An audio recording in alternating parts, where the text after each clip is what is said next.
you're not going to just take a pill or eat some mushrooms and suddenly, bam, everything is all better. But yeah, it could. Yeah, sometimes it is. It does. Right? Yeah. Be, yeah. Yeah. Like some of the biggest breakthroughs. Yeah. And I mean, they're using these substances to treat PTSD, like, of course. So these breakthroughs are possible. Well, anybody that's ever done any psychedelic is happy to tell the world that they should be putting LSD in the drinking water, right? I mean, for sure. Yeah. But it becomes its personal choice, right? And when we talk about shadow work and we talk about this integration, like, you still have to be conscious, and it's a personal choice. So how do you know if it's right for you? I don't know. Sleep on it.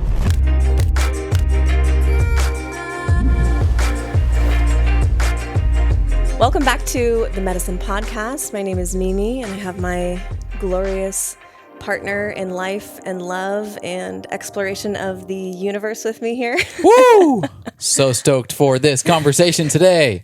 What's going on, everybody? Welcoming back our most famous guest, Famous. the crown holder of the most appearances on the Medicin Podcast, Adrienne Abeyta. Welcome back.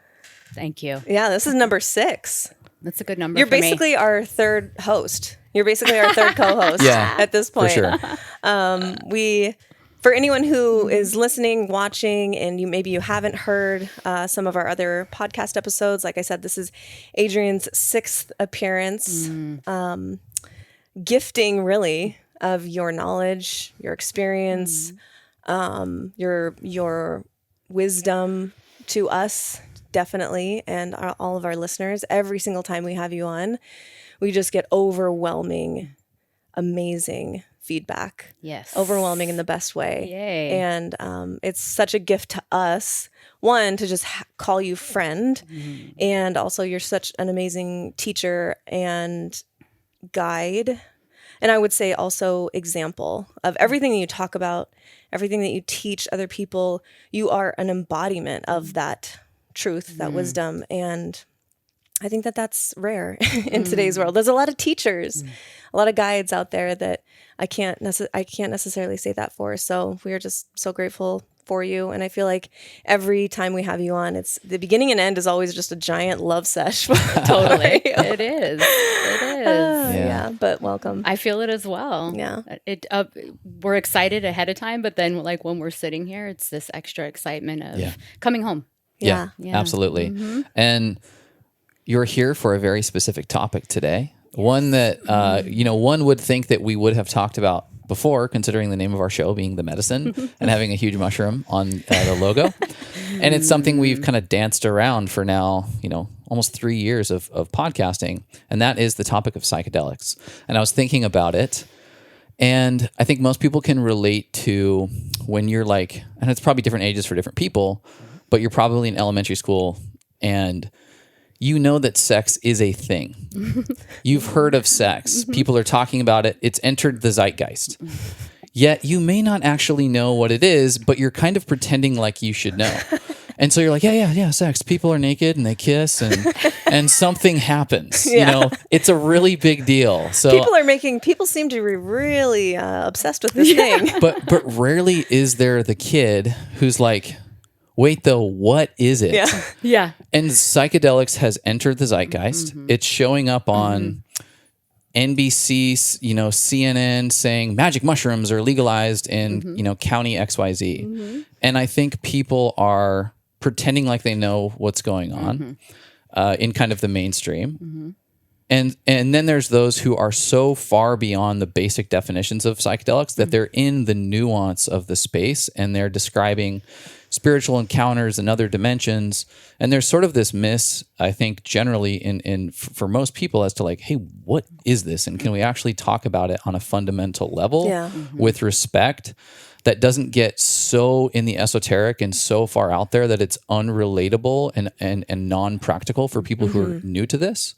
And so I think that's what the intention, of course, having any sort of like control over where a psychedelic is going to go is a potential mistake. So I'm also going to leave it open to wherever spirit takes us today. Yeah. But that being said, that is my real intention for this conversation is, this thing is out there. It's being talked about, these things. How do we pay proper respect to this, the sacredness of psychedelics in the same way that you would with sex? talking to a child about like, hey, sex is really awesome. Before you get sort of too far down the Discovery rabbit hole, let's lay the framework for what a healthy relationship with psychedelics looks like. Yeah. Yeah. I love that we started with sex. You still got me on sex. I'm like, sex and psychedelics.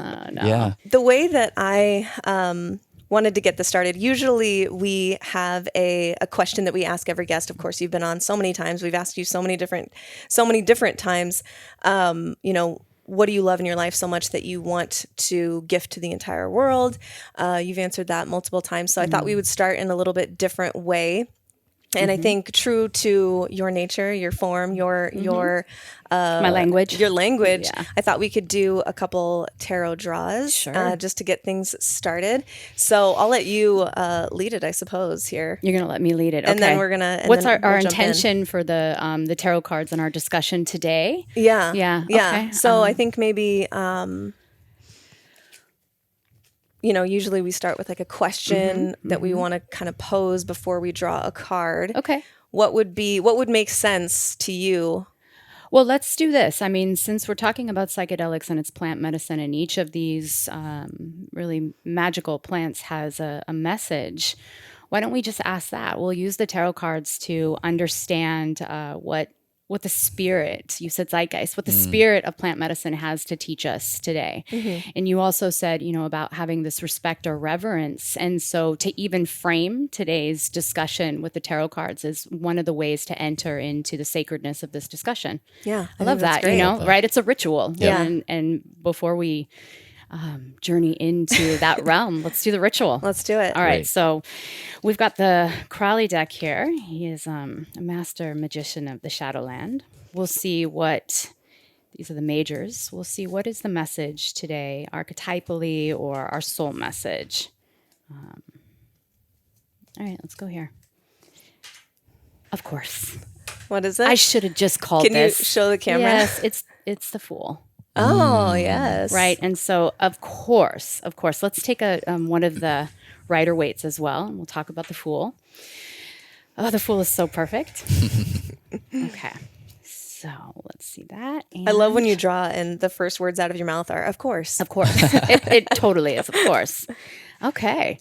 We have the Three of Cups. So there's us. Yeah. You see us all dancing around with our chalices. Wow. Oh, we my are gosh, in celebration of the bounty and abundance.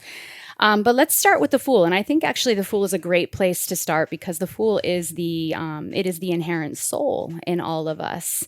Before we materialize into the physical form and we develop our own thoughts and our own opinions, we are part of the fabric of the universe. We are part of the fabric of our community, our societies, our families. But prior to all that, this is just the beginning. This is the undifferentiated part of our soul.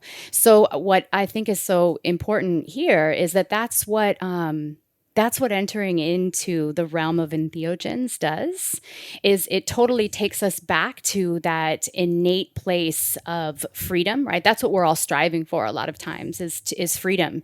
And when we say freedom from what? It's freedom from the tyranny of our own mind, our own ego, our own memories, the anxieties. And so the Fool reminds us that life is an adventure and that in this adventure, we take these big risks, we jump into the unknown, either willingly or unwillingly. But the Fool always reminds us that we are foolish to think we have any control over any of this. And yet at the same time, the divinity of the Fool is that we are one with this. And I think that's probably the easiest takeaway from working with psychedelics is that it reminds us of our divinity. So here's the Fool. The Fool also, I think, is good for us in this, or I'll say for myself at least here, that there is no truth, like my opinion about psychedelics, your experiences and opinions, it's not the truth. It's just one expression of that. And then here we have the Three of Cups, which absolutely is us, and it's, look at this celebration too, and love, and cups are the emotion, cups are our connection to everything. It's the spirit of life. 3 would be this expression, the creativity, self-expression, and also just the trinity of this as well. And so I again like to think about, psychedelics as bringing us back into that unity, that connection with our mind and our body and our spirit. So there, that as well. So we will I mean, as if we weren't already, but we'll keep a very let's say reverent mindset about all of this. Yeah, I love that word. And it's definitely resonant for me in any conversation related to psychedelics. So with that, thank you for that so much. We'll come back to it. That was fun. I want to give a disclaimer to the listeners and viewers that anything that we talk about today, kind of piggybacking on what you were saying, this whole episode, this conversation, what it is not is to convince you or convince anyone to try or to be interested in or to explore psychedelics. That is not what we are after today. This is for educational purposes only. If you decide that you are curious about them, then the information that we share today could be helpful in your exploration and hopefully provide more positive experiences, maybe difficult, but positive, as opposed to negative or like bad trips that people talk about, which obviously we're going to get into. But so I just want to get that out of the way that, this is a delicate topic. Obviously, it's still quite illegal for in most cases and everything. So if it sounds like we're being careful in our conversation, it's because we are. So just want to put that out there. And now we're free.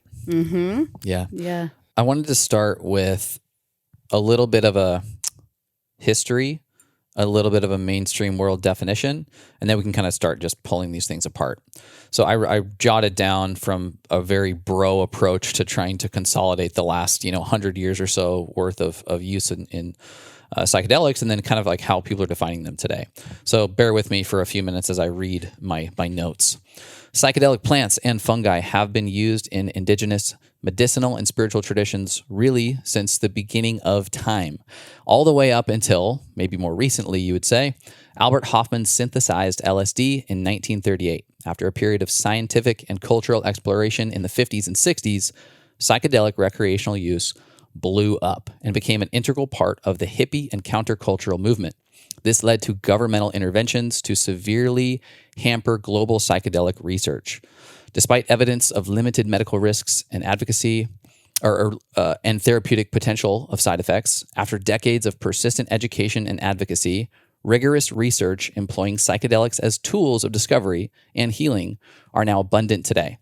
Studies are taking place in research institutions and in individual investigations. This research includes clinical trials with MDMA-assisted therapy for the treatment of PTSD, alcoholism, and social anxiety, psilocybin clinical studies specifically for depression and addiction, as well as the ability of psychedelics to catalyze spiritual or mystical experiences and inspire creativity. Into all the neuroscientific understanding of these effects and psychedelic substances on just our nervous system at large. So what are they in the way that they're defined in the world today? Psychedelics, also known as hallucinogens, are a class of psychoactive substances that produce changes in perception, mood, and cognitive processes. Psychedelics affect all the senses, altering a person's thinking, sense of time, and emotions. They can also cause a person to hallucinate, seeing or hearing things that do not exist or are distorted. There are many different kinds of psychedelics. Some occur naturally, vines in trees, fungi, leaves. Other are made in laboratories. They come in many forms, including tablets, blotter paper, dried mushrooms, powders, crystalline powders, and they include, just to name a few, LSD, psilocybin mushrooms, dimethyltryptamine, mescaline, which is cactus, and MDMA-related drugs.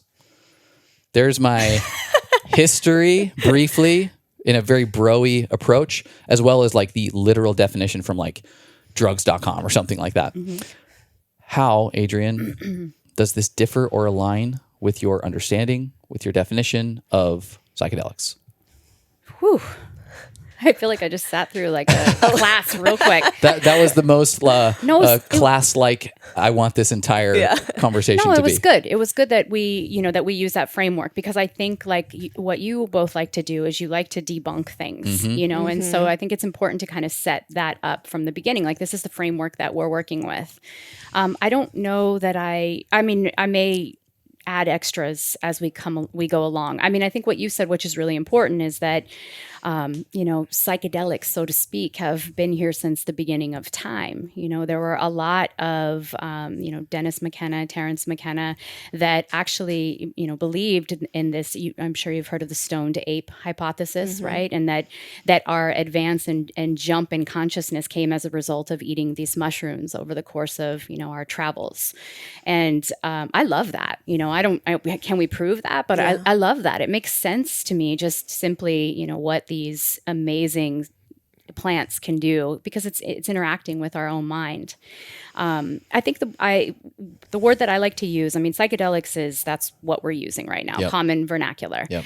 But I really like the entheogens. Like, that is something that is really powerful, because at least the way that I'm using these substances, is to connect and to expand the divinity within us, right? And so entheogens sort of takes that almost religious aspect to our relationship with these. And, the plants have been around since the beginning of time. So we see this in all of our old myths, like you talked about the indigenous, but you can go back, to the Greeks that were using this, and Soma, in, not just Native Americans, in India, like they've been around all the time. So what happened? We just went to Egypt, and there's millions of glyphs everywhere, accumulating over the different sites, these ancient sacred sites that we visited.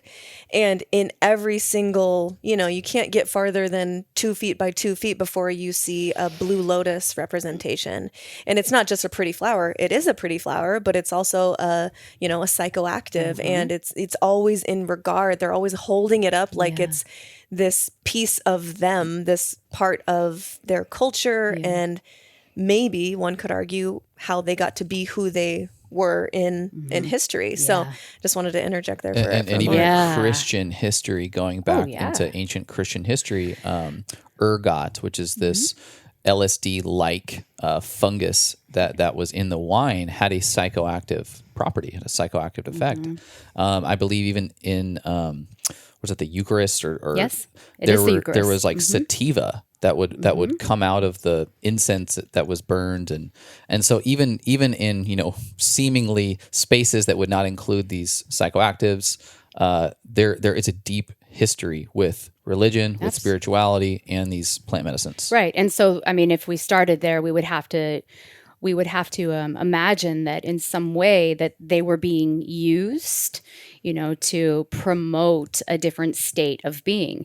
And I think, what is always so fascinating to me is that we can only view through our own lens, right? And so our level of consciousness and what we know now, we're limited to being able to project backwards and say, we have this whole idea that they were so indigenous, they didn't have the same kind of thoughts, and they weren't very smart. And then yet, like you guys, you saw the pyramids. So we don't know. We don't know what kind of experiences this was engendering, but back to this card here, there's something in, like, imagine that, like the celebration of, and you're right, the Eucharist, like what they were, when they went back into these chalices and were actually like scraping out the residue. That's what they found, that they were these psychoactive agents. So we use this communion, we take this into ourselves so that we can become like God, like whatever that God is. How has this been taken from us, right? And what has it been replaced with? Again, we look at these cups again, and now this is like a Friday night at the bar, right? And we're all like, cheers, and yet are we achieving the same results? Right, right. No. I definitely want to get back to that, but would love to hear from you, maybe your history with the use of psychedelics. Yeah, and I would say, just piggybacking on that, for someone who's listening, watching, who hasn't heard anything from you, maybe giving you the space to toot your own horn a little bit with, yes, your history and experience, but also what qualifies you to speak about all of these things and tarot and these archetypes and myth.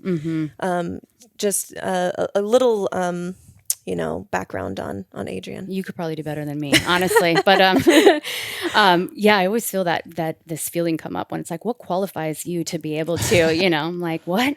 That might have been a poor choice. No, words, it's good. It is a good one. And I think, what qualifies me to talk about today? Nothing qualifies me, other than personal experience and study. Like there's always a study that is involved in things. But a little background, I guess.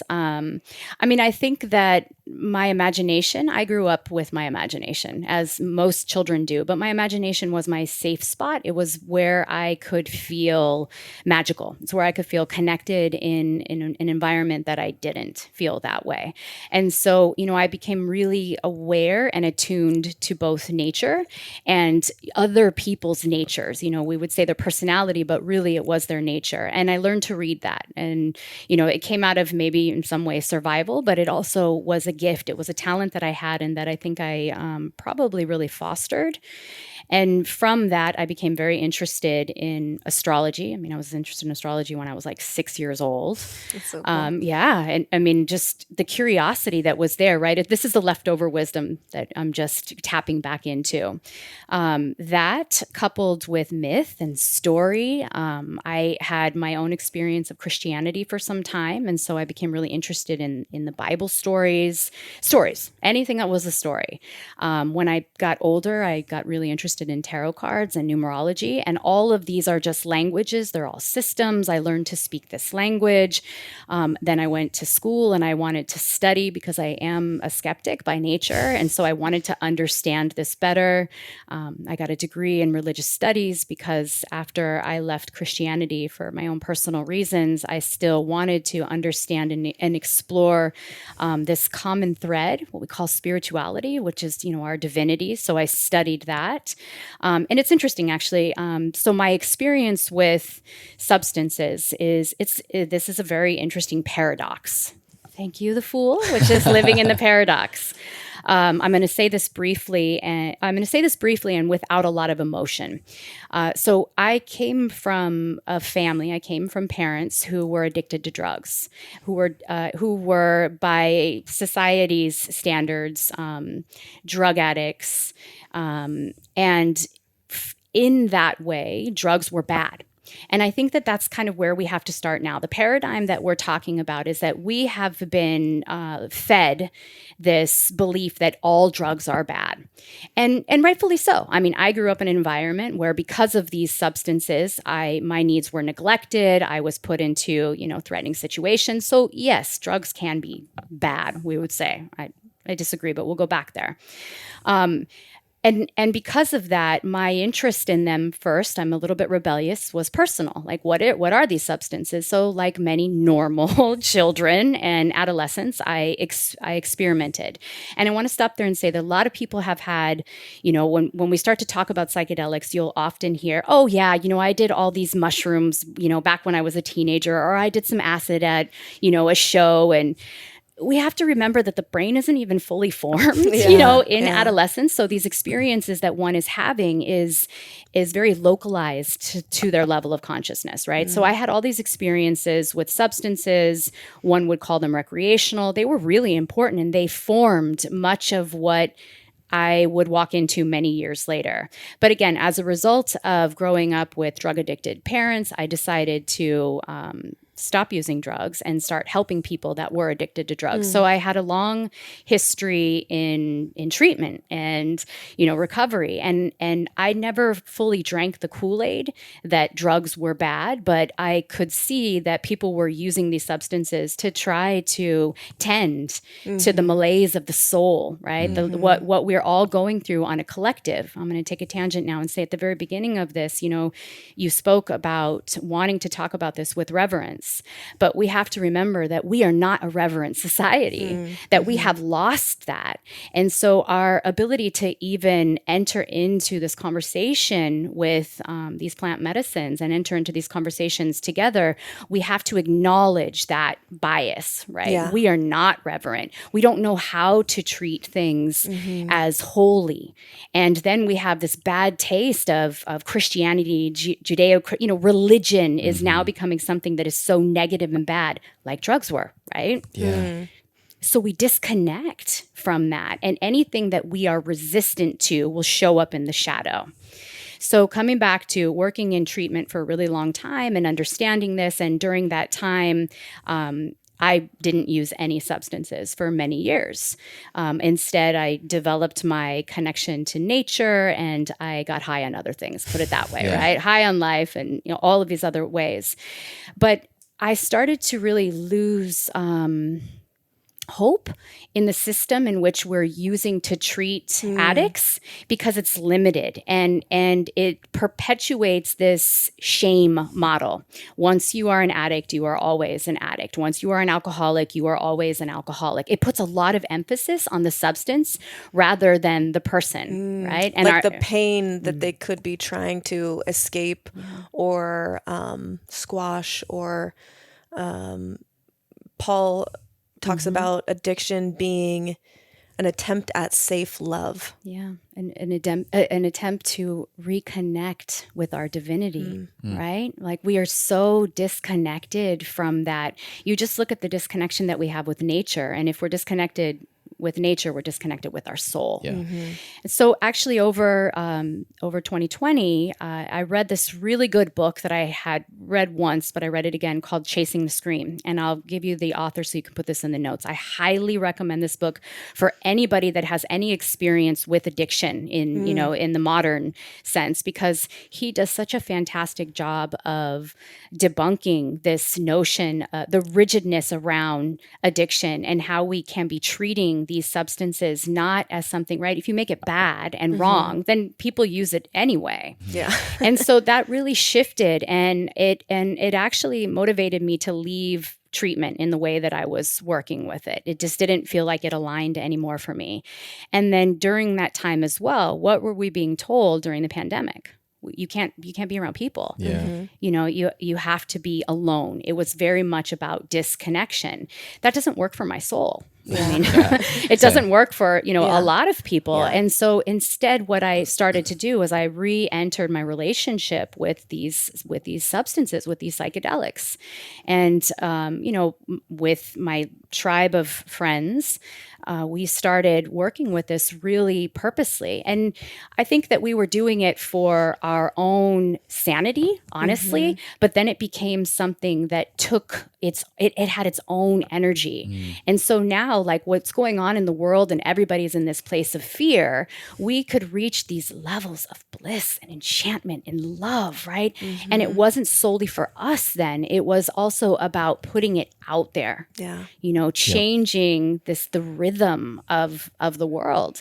And as I was watching, and this obviously it is in the zeitgeist, right? It's been coming up, but we know it's been here for so long. So, once it's on Instagram, I mean, it must mean everybody's doing it, right? Yeah. Right. And so here now people are all starting to collectively move back into relationship with these substances.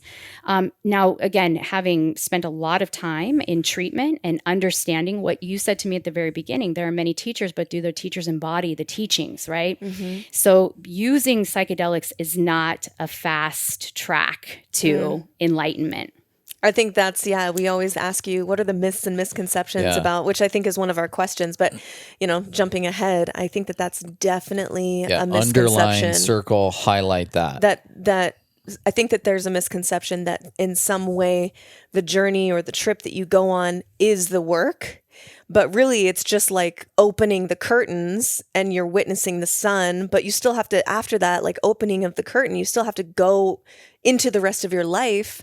It's just that now you might have a different understanding or insight into your own psyche or events of your life or what have you. But I think that that's definitely a misconception. And you speak on that if you want to, like the the thinking around the journey being the work, which it can feel like that when it's challenging, but that's not the work. And again, we have to come back and look at the paradigm. And, the paradigm that we're in here is, we don't do the work. We are, what does Western medicine do? It treats the symptoms, right? Yeah. It gives you a pill. It gives you a fast track. Like, take this, then you're going to feel better.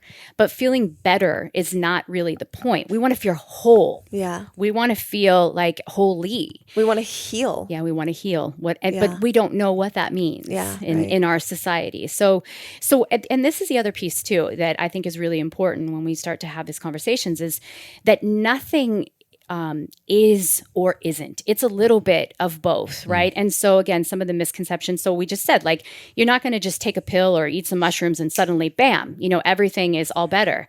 But yeah, it could. Yeah, sometimes it is, does. right? Yeah. Like some of the biggest breakthroughs. Yeah. And they're using these substances to treat PTSD, like, of course. So these breakthroughs are possible. But it all comes back to, I think, in many ways, or at least as much as we can, the intention, right? Like, what is our intention when we walk into relationship with, with these plants? And for many people now, especially, like, we're all like craving connection, and we're starving for nourishment.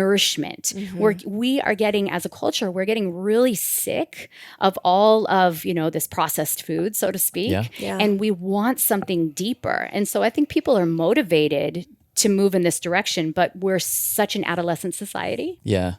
We don't know how to do it. A lot of children walking around in adult bodies. Absolutely. Yeah. Yeah. I'm thinking maybe we can go into a little bit, we've used the term journey, kind of the experience. Let's put to the side or maybe not address microdosing, which is something that's gotten quite common, which is just taking a little bit of some of these psychedelics for certain purposes, but you don't have your reality shifted drastically or significantly. And rather a larger dose let's just say in the setting of like a ceremony. What does that typically look like? So you take the medicine and kind of like lay out that experience. Let's say usually it's an experience around somewhere between like 3 to 7 hours, and sort of what takes place for you. What's going on in that span of time for you physically, energetically, and spiritually? Yeah. Well, what's going on for me is one thing. What's going on for you can't predict, first of all. Right. And so, we don't know really what's going to happen. We can say, scientifically, this is what's happening with the release of serotonin and all of these other things that are occurring in the organism. But I think what is first really happening is our perception of reality is being expanded. And we have to think about how we perceive reality, like through these senses. Like, we come into contact through smells and tastes, but also the perception, like thinking, is also there. What we don't realize, though, is that our mind is so rigid. It really just thinks about the same things over and over again. And then we're looking to reinforce the thoughts that we already had. Yeah. So novel thinking, divergent thinking is not something that we are accustomed to. And it makes sense, right? Like, our whole organism is just trying to conserve energy so that we can survive. But we're far past surviving, right? Now we want to feel, we want to participate, as you said. And so I think what's happening is we are entering another, we'll say, dimension, right? That's what an altered state of being is. Our bodies are starting to feel a flush. Like, think about this giant sense organ that we have. For myself, I always begin to feel from the inside. It's not so much what is happening on the outside, but what's happening on the inside. And everything is lighting up. We're having sensations in all these different places. Our perception of reality is changing. The colors are changing.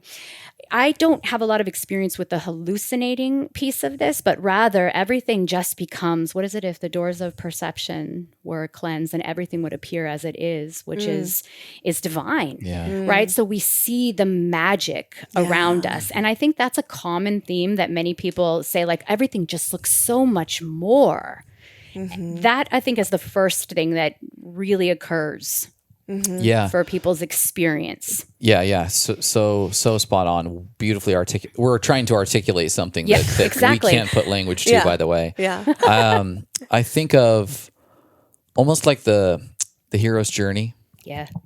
You start off on this path, this call to adventure in the journey, and it is exciting at first, and it's bright and shiny, and you feel motivated, and it's novel. And I don't know about for you guys, but for me, there is a a section of this journey where I begin to feel some resistance, and I feel the challenge, and it can feel like weight on my chest. Even though the room might feel sparkly and beautiful, I might have fireworks in my eyes when I close my eyelids, but I feel a little heaviness on my chest, and I feel a little short of breath. And it's like that moment in the hero's journey where it's like, oh, here comes the challenge. Here comes the actual work that you're going to have to push through. Here comes the breaking apart, the tearing down, the death, if you will. And for me, I'm wondering what is going on. Like, now, that could be physiological, or I could have a shortness of breath because there's some, adrenaline spike or something, and maybe it has something to do with my blood thinning. But I've been wondering, and I've just been thinking, like, is this my ego's little just, hey man, I'm trying to hold on here, and things are about to break apart. The last sort of like line of defense of my ego is to give me a little bit of nauseousness in my stomach, or to give me a little bit of shortness of breath. Like, hey, you might want to start panicking here because I'm about to go away. Yeah. And so I'm curious what you think, or what both you guys think about that sort of, which typically happens for me, a phase of, ooh, I'm not feeling so hot, guys. So we actually were talking about this before we pushed record, just Chase and I, before you got here. And this is interesting, and maybe you can reflect on this or give your insight based on, obviously, us individually. Because when he was explaining this to me, I was like, I don't really feel that.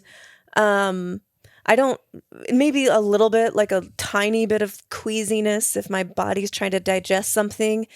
But I don't feel like that those control tendrils losing their grip as much as he does. And so we were just reflecting on, that's interesting because I think in our sober life, day to day, Chase might have that experience more where he's, looking for more control of the situation. And maybe that's not my, She was being nice. Maybe that's not as much my experience in sober reality. But I would be curious to hear your thoughts, knowing us individually. Yeah. And I mean, I think you bring up a really good point. I also just want to say to you, Chase, you're so cute that you think your ego is controlling your autonomic nervous system, that your ego has the power to be like, but no, I think what you speak about is, and for me, that's part of the reverence too. Before I enter into any journey, and that's the fool, right? It's standing at the precipice, looking over and being like, oh shit. And there is this feeling of like, here we go, like, here we go. But I think to your point, I find that people, and again, the ego is rigid and it seeks control, right?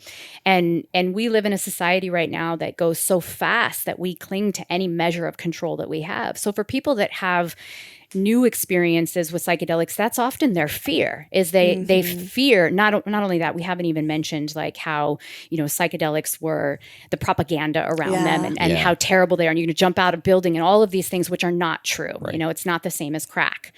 Not that there's anything wrong with crack, to be fair. But I think, yes, people that cling to a lot of control and need to know, they might have a little bit more of a tougher time letting go and just leaning into the journey, and for others that don't. And, I think, like between you and Chase, like you strike me as somebody like when you make up your mind, it's just, that's it. I made up my mind and I just go for it. Where you make up your mind and you're still like, and right. And so it's there. I think they're both important, right? We need to have a little bit of that, fear of God in us before we venture into that. But you also said something I want to bring into it too about a bad trip. I like to say challenging trip, right? There aren't bad trips, and we don't want to stigmatize this any more than it already has been. Right. And so I truly believe that the medicine gives us what you need. And you might be able to attest to this too. All journeys are different. You can't make it the same way. You don't know what you're getting into. I totally agree with that notion that I was kind of using the term bad trip because that's what's People referred say, to, there's a show called like Bad Trips or something like that. It's the term that people use. But I totally agree that whatever is coming up needs to come up. It's on us to ensure that we're setting ourselves up for like putting the stacking the deck in your favor. You can't control what's going to come up in your journey or in your trip, but you can control to an extent your external reality, your set and setting, whether you're at home safe with your beloved versus you're at a rager party or a concert that's overwhelming. Like we can control that. Yes. And so I think it comes back to a little bit of responsibility and intention when you enter into this very sacred space. And maybe you can speak to that a little bit. We've used the word intention a few times already. Maybe just clue us in and the listeners on what do you mean by intention and why is having an intention so important? Thank you. Let's back up a couple steps. So when we talk about doing these journeys in this way intentionally, because, there are people that are like, oh, let me just go get some mushrooms and, eat some tonight as I'm sitting. And that's fine. We might call that recreation, like whatever. But for what we're talking about today, we are intentionally communing with these plants. And what you're talking about is preparation. So, when I'm working with people that are, going to have a journey, the preparation is always the beginning. Why? Why do you want to do this? Just simply asking yourself that question. What are your expectations? What are your fears? You begin to frame the experience in a way that can be as conscious as possible, right? And I also always like to ask the question, why now? Like, why? Well, because my friend was talking about it but why now inside? And so you create, right, this container then in that preparation stage. And then next stage is the journey. And the journey, like, as you're saying, it's such a small portion of it. And then you have the integration. And the integration is forever. Like we're integrating forever. Yeah. But we have these really big experiences, expansive experiences for most of us, that we've never had before. And trying to capture all of that and embody that is, damn near impossible if you don't do the work. Yeah. And the other thing you said, and we'll continue to talk about this too, is that to the best of our ability to prepare for this, there's something called set and setting. And what that speaks to is that the mindset that you enter into an experience. So is this a good thing for anybody to do? Well, I can't unequivocally say yes or no, but internally, if you're not in the right space, whatever that means for you, then you might have a challenging trip. I'll tell you I'll give you a quick vignette. I had a client and she was suffering from depression and negativity. And she had heard, she, like everybody else, read Michael Pollan's book and was like, I really want to try, one of these substances. And so we met and did some preparation around it. And she went and she had the experience and it didn't work. Right? So, even that, what was the expectation ahead of time? Yeah. The expectation was, I'm going to do this and I'm not going to feel negative anymore. I'm not going to have the same kind of anxiety. And what did it mean that it didn't work? And this was a person that didn't have experience with, mind-altering substances other than maybe like alcohol. And so she didn't feel the, effects that everybody else told her would happen. And instead, what she felt at the end is she felt more disappointed. She felt more disappointed in herself.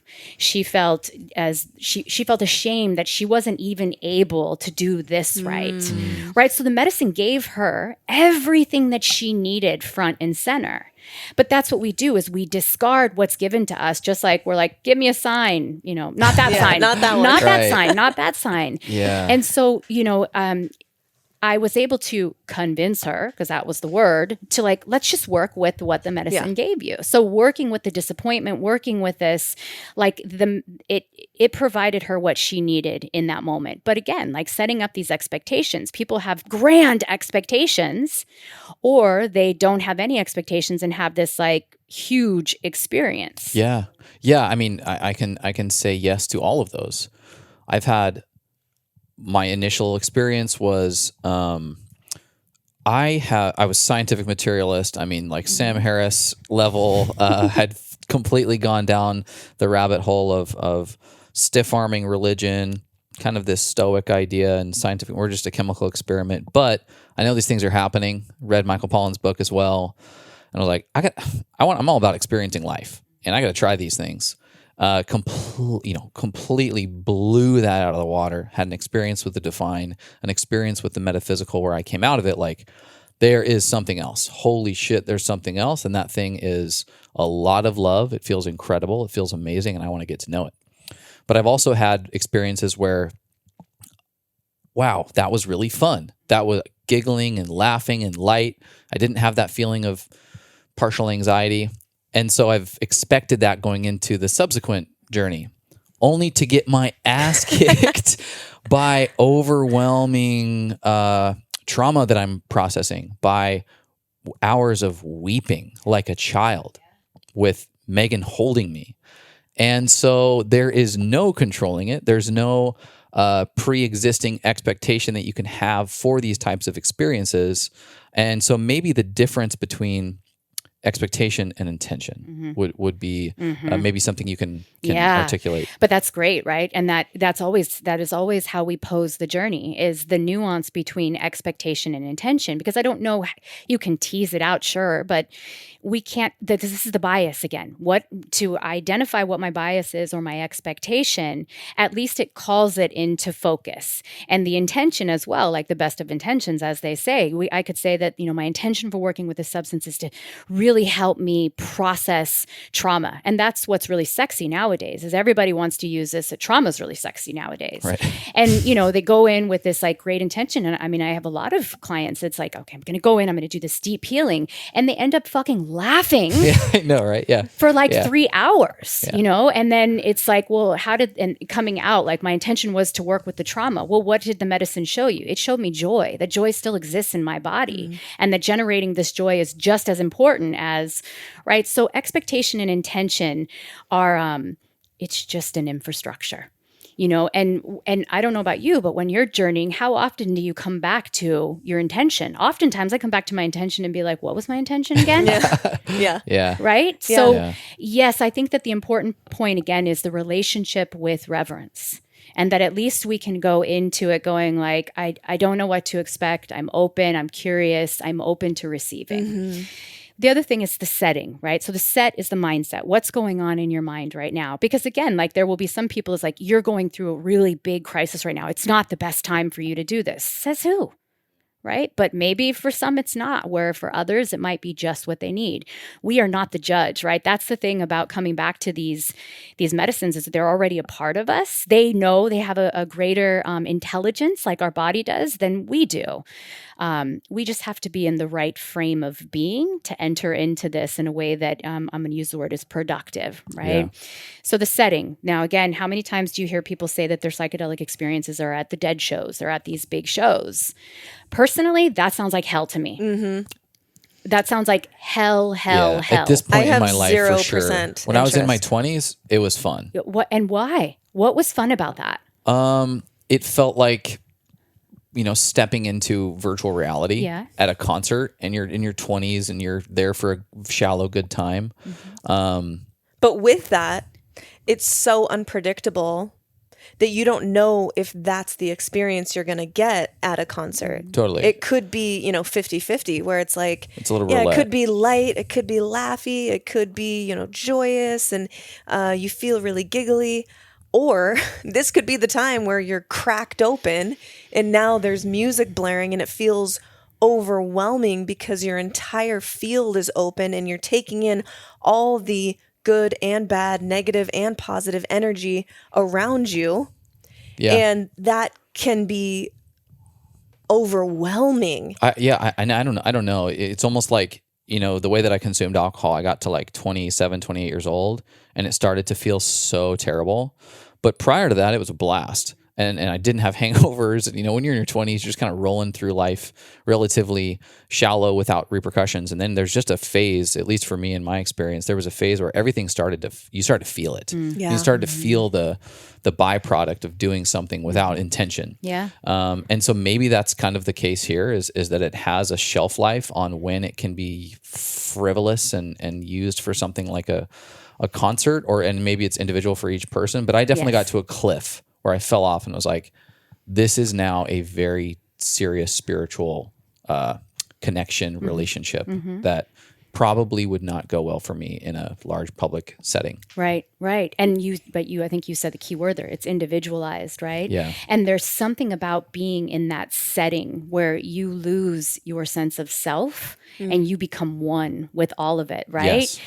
And there is like I think about like Bacchus, the god of wine, and like just being in that state of what's the word I'm thinking of, where it's trance, but you're in kind of that state with everyone else. Yeah. It's like almost like the same concept that applies to mob mentality, where it's like, I'm not saying it's mob mentality, but that concept still exists. It's just used sort of negatively. But yeah, you're like, there's like a collective consciousness. It's like a link to every other body. And I mean, think about it at like at a church when everybody's in devotion, right? There's a synergy, there's an energy in worship that's happening. And it's like you become one with the whole. So I absolutely I appreciate how people and that music and being in that hum and that rhythm is so powerful.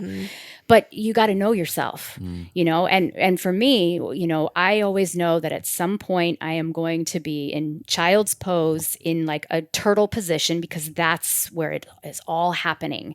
And doing that at a show or, in an overstimulated place doesn't feel safe. Yeah. And so that brings my next point. Like, because people are running out and wanting to do, ayahuasca, and they'll do anything, anywhere, we really have to be smart about this and safe about this as well, because this is the other thing. When you are on the medicine, you are so open and you are so vulnerable and you are so impressionable, which, brings me to my next point. Now you're going to see that there are these like psychedelic guides all over the place. People are guiding you and Instagram shamans. Right. Yeah. Exactly. Leading you through this, and, whatever, everybody is entitled to do their own, but, us as the consumer in this case, we need to be really conscientious about the fact that when we are in this place, we are so impressionable, right? And so again, that setting becomes something that's really important. We want to be comfortable. We want to be safe.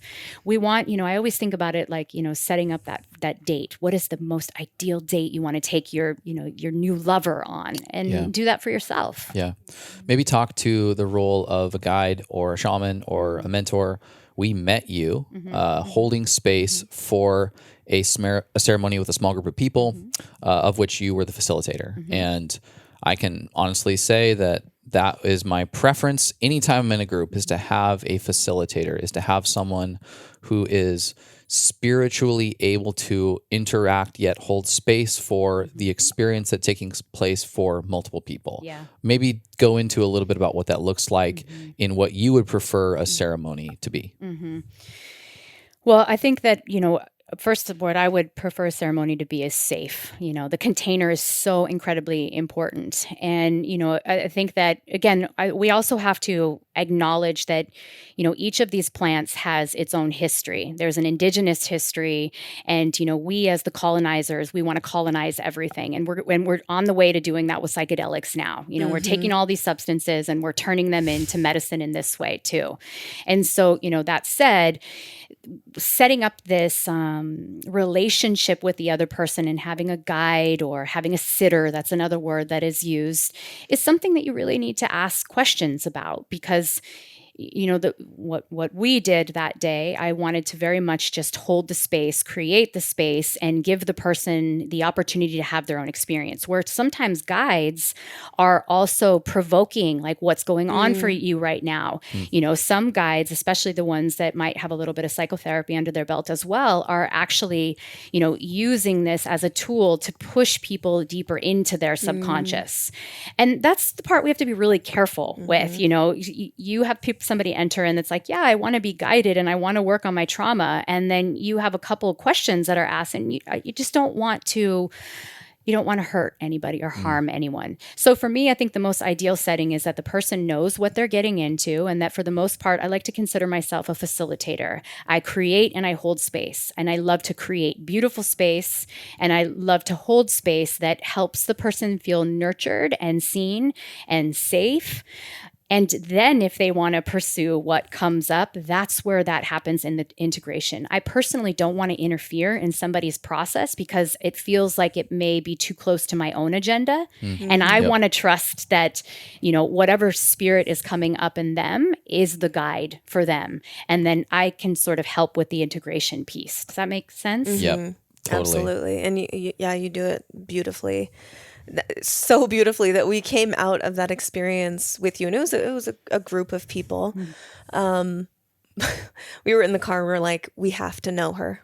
Yeah. We need to know her. It was like, and we were right. It was like, I've known her. Yeah, it was more like that. It was like, okay, so our physical bodies have met in this lifetime now. Okay, great. We got that out of the way. And where are we going from here with this beautiful person? That was an amazing experience. And I would love to hear from you, like if someone is interviewing good. or, just thinking about, I want to have an experience like this. How do I even go about, understanding who would be beneficial for me to link with in this way? Like, what are maybe some questions that someone could ask a facilitator or a guide to know, like, is this an Instagram thing, or is this they're sharing their passion and wisdom with the world kind of situation? Yeah, shit. I think interview is a good word because we're moving into a space where we want to empower people. So I think interviewing is really important, especially with some of the bigger, like ayahuasca, for example. That is something that is traditionally led by a shaman. And I mean, this is my opinion, and I am stating that up front. But if anybody tells you that they're going to lead you through an ayahuasca journey, You ask as many questions as you can about the lineage that it came from, what they're practicing.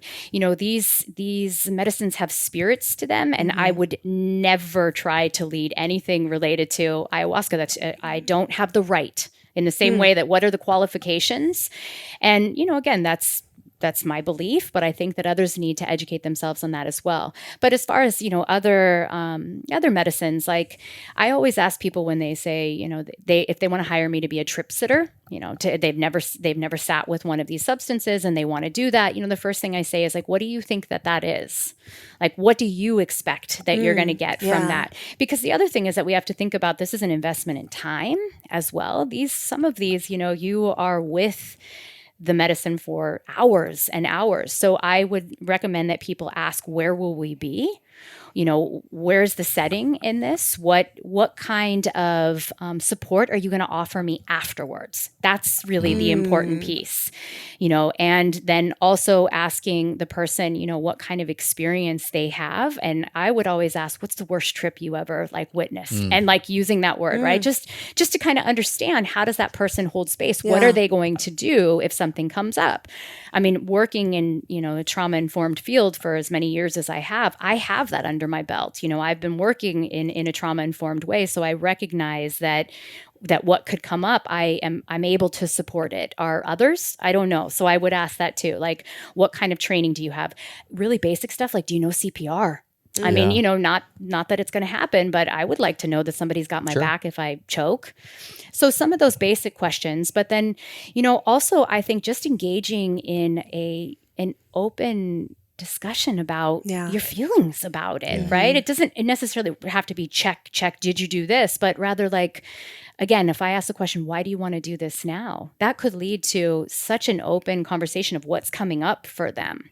Yeah. Yeah. Really great. I think that that's great. And I think piggybacking on that, if anyone goes through this process of asking a series of questions and the guide or facilitator shows any hint of being resistant to answering your questions or makes you feel bad or shameful or any sort of negative association with your questions, with your line of questions, I think that that's also good feedback. Maybe this isn't the right person for you. Yeah. Because this is such an intimate, you're going into the soul, into the psyche. And it's imperative that the person is gentle with that allowance of shared space. That's really good, Mimi. That's really good because, you know, especially now with, you know, what, as this is starting to come up in the field is you said Instagram shaman, but I mean, our own ego is coming in with this as well, right? And we all have this like false wannabe guru complex that we're working with this now. And so you have somebody that's been working with some of these medicines. They had a couple trips and now they suddenly want to be a guide as well. But I want to say something to that because my next question is for people that are like, I ask them, well, why don't you just ask your friend to sit with you? I just want somebody to sit with me while I do this. I'm afraid to be alone. Why don't you ask your friend to do that? That's done it before. You know, like, why is it that you want, you know, somebody designated to do that so that at least the person can be really clear on, you know, what their expectations of the experience is as well. But if you don't feel connected to the person, I wouldn't do it. No. I mean, it's basically like, are you comfortable? Safe. Do you feel safe? Do you feel comfortable being naked, psychologically, emotionally, mentally, spiritually naked with this person? Yeah, that's a great way to describe it. I think something else to consider, and I'm curious what your thoughts are, is very common is a group setting. Hey, there's a group, we're doing a sitting or whatever, and there can be strangers there. And so if this is your first time, even if it's not your first time, and you may not want to be seen psychologically naked or see somebody else psychologically naked, because that could be disturbing if you're not ready for it. Having consideration for who is going to be there. You know, for instance, just to give an example, in a pretty intense journey for me, and this was very new to this type of setting for me, very uncomfortable with what it was manifesting to be. It was loud music, lots of lights. There were people experiencing the divine and having the experience that was uncomfortable to me, dancing and very like, this for me was a very heavy journey. I had to grab a blanket and roll up in the corner and, you know, see you later for 5 hours. That ended up being beautiful and profound. But the level of anxiety that I had during that moment, it comes down to like, I just had no clue what I was getting into. And so again, no bad trip. It ended up being a really beautiful, profound, life-changing experience. But if that's something you're not interested in and or would like to know beforehand, getting really familiar with, again, this comes back to set and setting, but the group that you're with as well, it may lead people into being more interested in a private session, smaller group, having something or somebody they know. Yeah. Yeah. And that's that is a very much, it's a personal, I think, interest. But for a lot of people who have never even tried this, they don't know what they're getting into, right? And so they don't know, well, I don't know, would it be okay, you know? And so again, this is where I think the preparation stage is so important. And you know, what I'm doing with them as well is I'm reflecting back what I think some of their fears might be and the things to pay attention to, you know, internally, not in the journey, because we can, you know, set out like, I'm going to think about this and I'm going to work on this. And you get in there and you're like, business breakthrough. I need like a creative idea. After this. Exactly. And instead I'm like in love with my dog, you know, for 6 hours. So it doesn't matter. But I think group settings can be really powerful catalysts as well. And for people that are entering in, and you'd be surprised, a lot of people want to enter into this experience because they want to push their comfort zones. And so being in a group might be uncomfortable for them, and that's why they're doing it. Whereas for others may feel like they want to be in community. They want to feel held in the experience as well. So I think it's personal, you know, and again, like really trying to let people know what they're getting into, or they need to ask that, up front as well. Yeah. So I want to talk a little bit about downloads. These moments in the journey where you experience a breakthrough. Yeah. Many call it this download idea, where you get some have even claimed to have business ideas out of these experiences. Others, like for me, just all of the turmoil that I spent wondering if God was real just was immediately shattered. And I was like, don't care how I can articulate it or not, it's real. I felt it. Completely beautiful and incredible. That's what I would call a download. Yeah. What are these downloads? Maybe some of the ones that you've had. What should people expect? Even though we just said not to have expectations. Let's just jump into the download. Yeah, or what maybe some of the common Yeah. places are. It's so funny that you say that. I think that the most basic are the cliches. The cliches come alive in such a fucking profound way. I mean, I remember during one and just being like, it was, and here was the download, was like this: home is where the heart is. I mean, you see that like on your grandma's pillow, right? Yeah. And I was, but I was like, oh my God, home is where the heart is. Home is where the heart is, and it's like that, playing that over and over. I begin to animate it in a very different way, right? Yeah. And so like, all you need is love. All these little cliches suddenly became animated, and it was as if I was seeing it for the first time. Yeah.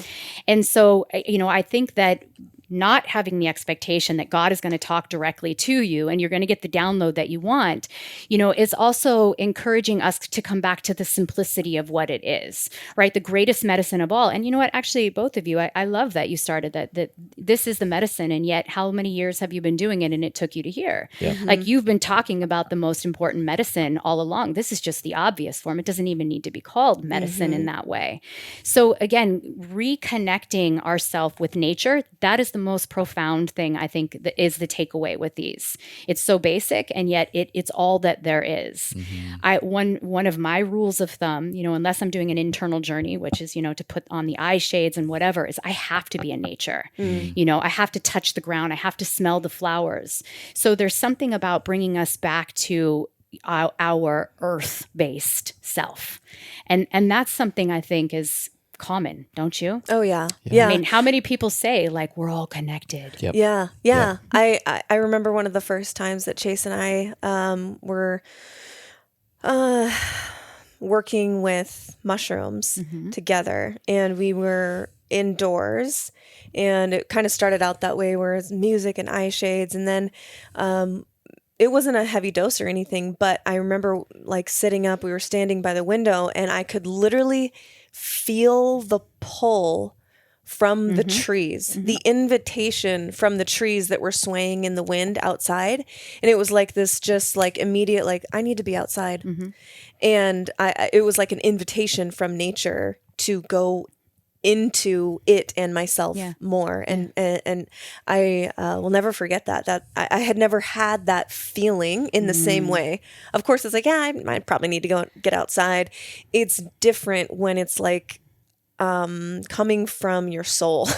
It's an invitation from nature to come in. And that was very profound. One of the very first times. And I think that's the starting point. If we could just get people to come back to their body and recognize that our body is nature, and that it is all connected. Can you imagine the kind of relationship we would have with our environment and with each other?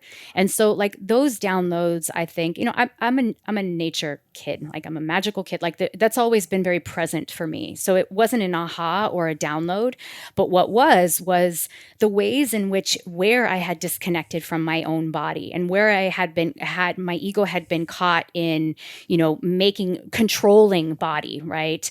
Depriving myself of nutrition, not food wise, but what we need for our soul. And, I mean, the mushrooms in particular, I find that they each have different spirits, and they have different personalities as well. And that was one, I think, that drew me back. Like, all that matters is all that matters, and that's what I love about these downloads too. I mean, you and me both, like, we're in our heads, like, we can articulate anything, right? But at the end of the day, none of it really matters. And all of it matters. Here's the fool again, this paradox. I so feel that. And I've spent a lot of my life disconnected, trying to rationalize meaning and the world and myself and my purpose, disconnected from life, disconnected from nature, but anything organic, anything that is living. And something about these experiences has connected me back with everything that is organic, everything that is alive. And I'm now trying to articulate those experiences instead of articulating completely around them without ever having been plugged into them. Yeah. And so the experiential knowledge is now there. Yeah. And I'm trying to rationalize it in my meat suit now. But it's a little different than being so disconnected, having no experience whatsoever, and trying to sit here in silence, disconnected from everything, rationalizing meaning, purpose, and who I am. Yeah, it's so interesting too, as you say that. Like I get to know a little bit more about you each time. Like I can't imagine you disconnected from nature. Like you are so nature to me, right? And so, but this is the lie. Like we have believed these lies in our own mind about ourselves, and we continue to perpetuate those lies. Oh, it's my trauma. Oh, I'm disconnected. And I think that what these substances do is they break us open to this new level of awareness that most of the time isn't like, I didn't know that, but it's a returning to like, of course, I knew that all along, right? It shows us that. It's like that truth is there, or that lesson, or that piece of insight is kind of floating on the surface, but it doesn't have roots yet into your soul or into your mind or into your life moving forward. And having experiences with plant medicine, it's like those truths then root in you, and you can feel it like, oh, this is now true for me. It maybe was true for other people out there, but now I really get it for me. I experience that quite a bit, especially with mushrooms. An overwhelming number of journeys has included self-love, which is like the most overused term right now on Instagram and any podcast. And there's now self-love coaches but it's something that I can't lie and say that it doesn't continue to come up for me. And in relation to something like body image, I have this very real memory of us, at Burning Man. And I've always been, maybe not self-conscious, definitely self-conscious at times, but judgmental of having a muscular build and muscular thighs. And when you're in junior high school, you're like, oh, fuck, why can't I just be like as skinny as she is? And like, I was never overweight, but like the legs became a point of my own judgment towards self. And I have this very real, visceral memory of us being at Burning Man, little bit of mushrooms in the system, and we're riding at night on our bikes, and our bikes are all lit up, and we're in our like fun costumes. And I look down at my legs, and they're working on the playa, pushing the bike, and I'm just like, fuck, you guys are so awesome. You take me everywhere. You are so strong. I'm so proud of you. You take all my bullshit and you just keep going for me. And it was like I was making friends with my thighs. And it was such a beautiful experience. Did you do it like that dialogue too? Oh, yeah. Yeah, that was the exact conversation. I just looked down. I probably was close to crashing because I was so fixated on, in a new way, in a profound and loving way, fixated on that part of my body that I had previously for the past, since third grade, been very judgmental of. Even though he loves them. I love them too, by the way. I just want to say. It wasn't about that. It was up here. Yeah. And once that sticks, it's so hard to get out of. Yeah. And it was like the walls came down, and I was able to finally have a new loving thought about this area of my body. And look at what you're saying. Like, there's so many important parts to what you're saying there, and I'll just correct one of them for now. It wasn't that you became fixated with your thighs, with your legs, because fixated is the obsession of the mind. And fixated wants something to be rational. It wants it to make sense, and it wants it to fit the paradigm that the expectation is there, where we become enchanted. Yeah. right? Yes, it was. It was like, it was like I'm so amazed Yeah. by you both, and enchanted is a great word. And there's an appreciation. And I think, look how beautiful and magical life is. Like, we can walk outside at any point of the day and nature is going to serenade us. And I think that that's also one of the things that we lose in our fast-paced society, is that we don't pay attention. So stop and smell the flowers. That is so profound when you're on mushrooms. Yeah. You want to stop and smell everything. Why don't I do this every day? How do I get anything done? Okay, but there you go. So why don't I do this every day? So how do we take this, this momentary, profound experience, and how do we turn it into everyday living, everyday enchantment?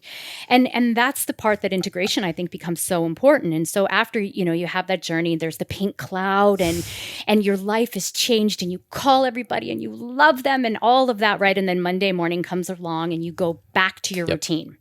You go back to the same routine that you had, and more it begins to, that big expansion, you start to contract back into your regular life. So here's like where the integration becomes important.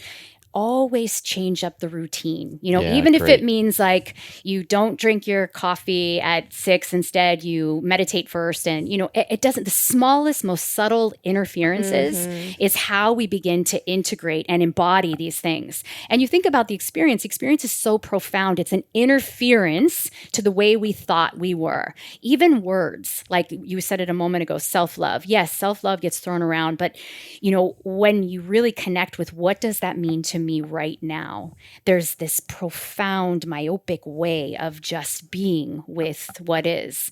And then how do I be that in the world? How do I be this experience? And it's just like any other habit, like you have to act it, right? You have to smell those flowers. You have to get on the ground. You have to look people in the eye. You have to do these things that during that journey, you were like, that's it. I'm fixed. Right? Yeah. It feels like that. I've seen the light. Yeah. Yeah. That's such a wise piece of advice. And, I think those who study the brain and through these experiences have studied the default mode network and these groomed runs that take place in your brain that are formed through habit and ritual. With everything. Your personality. Exactly. And you go through an experience like this and those runs, those groomed runs are essentially shuffled. They're groomed. And there's a chance to write new patterns. If you go back into the same patterns, like you're saying, the same coffee in the morning, you go for the same walk, you get on your laptop at the same time, even if those are seemingly harmless, they're cues for the brain to begin to think and have self-talk in the same way that you once did. So I think that's an incredible piece of advice. We even use, when you go on a vacation or when you change your environment for a long period of time, it similarly shuffles and grooms the default mode network. So when you get back, it's like, that's actually a great time to change rituals, change habits, is after like a vacation. Well, the same advice I would give for something like this, wildly powerful. And you have those moments like, why do I keep doing that? Well, dude, you keep doing it because your brain is like groomed in a way that is going to nudge you to continue to do them in a compulsive manner. You're looking for efficiencies in life, in your sober life, to get the job done, to complete the mission, to do the work in the right way. You need to be efficient. And I would say it's one of your superpowers, being efficient. It requires us to not take a cartwheel as we're, on our way to, the finish line of the race. It's like, just go the most efficient way. And I think I don't want to demonize our patterns and our neural networks in the way that we need them. Like, if we didn't have the most efficient way of thinking, maybe we wouldn't get things done in the same way. But I think that, psychedelics in general do offer us a really beautiful way to take a cartwhile once in a while and realize the beauty in the cartwheel, and that, man, I really needed that cartwheel. I didn't realize. So one of my favorite quotes from Carl Jung is, until you make the unconscious conscious, it will direct your life and you will call it fate. I love that. It's like one that you can meditate on for hours, I feel like. But I would love to hear from you in the scope of, psychedelics. Oftentimes it's talked about in this way to access maybe the subconscious, the unconscious. how much easier is that work with psychedelics? How does psychedelics assist in that way of, as Carl puts it, until you make the unconscious conscious? Well, how do we do that if it's unconscious? So talk about that a little bit in the accessing of the unconscious with psychedelics. I love your question so much because you just lead me to the places I want to be. I mean, the simple statement with that is what you're talking about is shadow work, right? And I have found that integration and shadow work are one and the same. You know, we can call them different things, but ultimately, like, doing shadow work is about bringing what is unconscious and subconscious, you know, to integrate that into consciousness. And so I think, you know, the medicines, they can fast pace that, right? For a lot of us, not for everybody. So again, you know, to manage people's expectations, you're not going to go into this and have like a profound experience all the time. But I think that what you say in that, Mimi, the first part of this is let's go back to the mind. And the mind is so rigid. Like we think, right? And we think rationally, and it's convergent thinking, right? It's not, we don't have the capacity oftentimes to think outside the scope of what we are task oriented, right? And how many people actually sit around and daydream? Because the other thing that we want to say as a caveat here is that you don't need to use psychedelics to have spiritual experiences, to have mystical experiences. And there are many people that actually get very defensive about that, right? I don't need this. No, you absolutely don't. But these little allies, I mean, think about them. You're the mushroom mama. Like, how do regular mushrooms affect, right? This is the connector to everything. And so I think that using these, and again, depending on how you're using these different medicines, it gives you access to, I first want to say, memories that are in the body.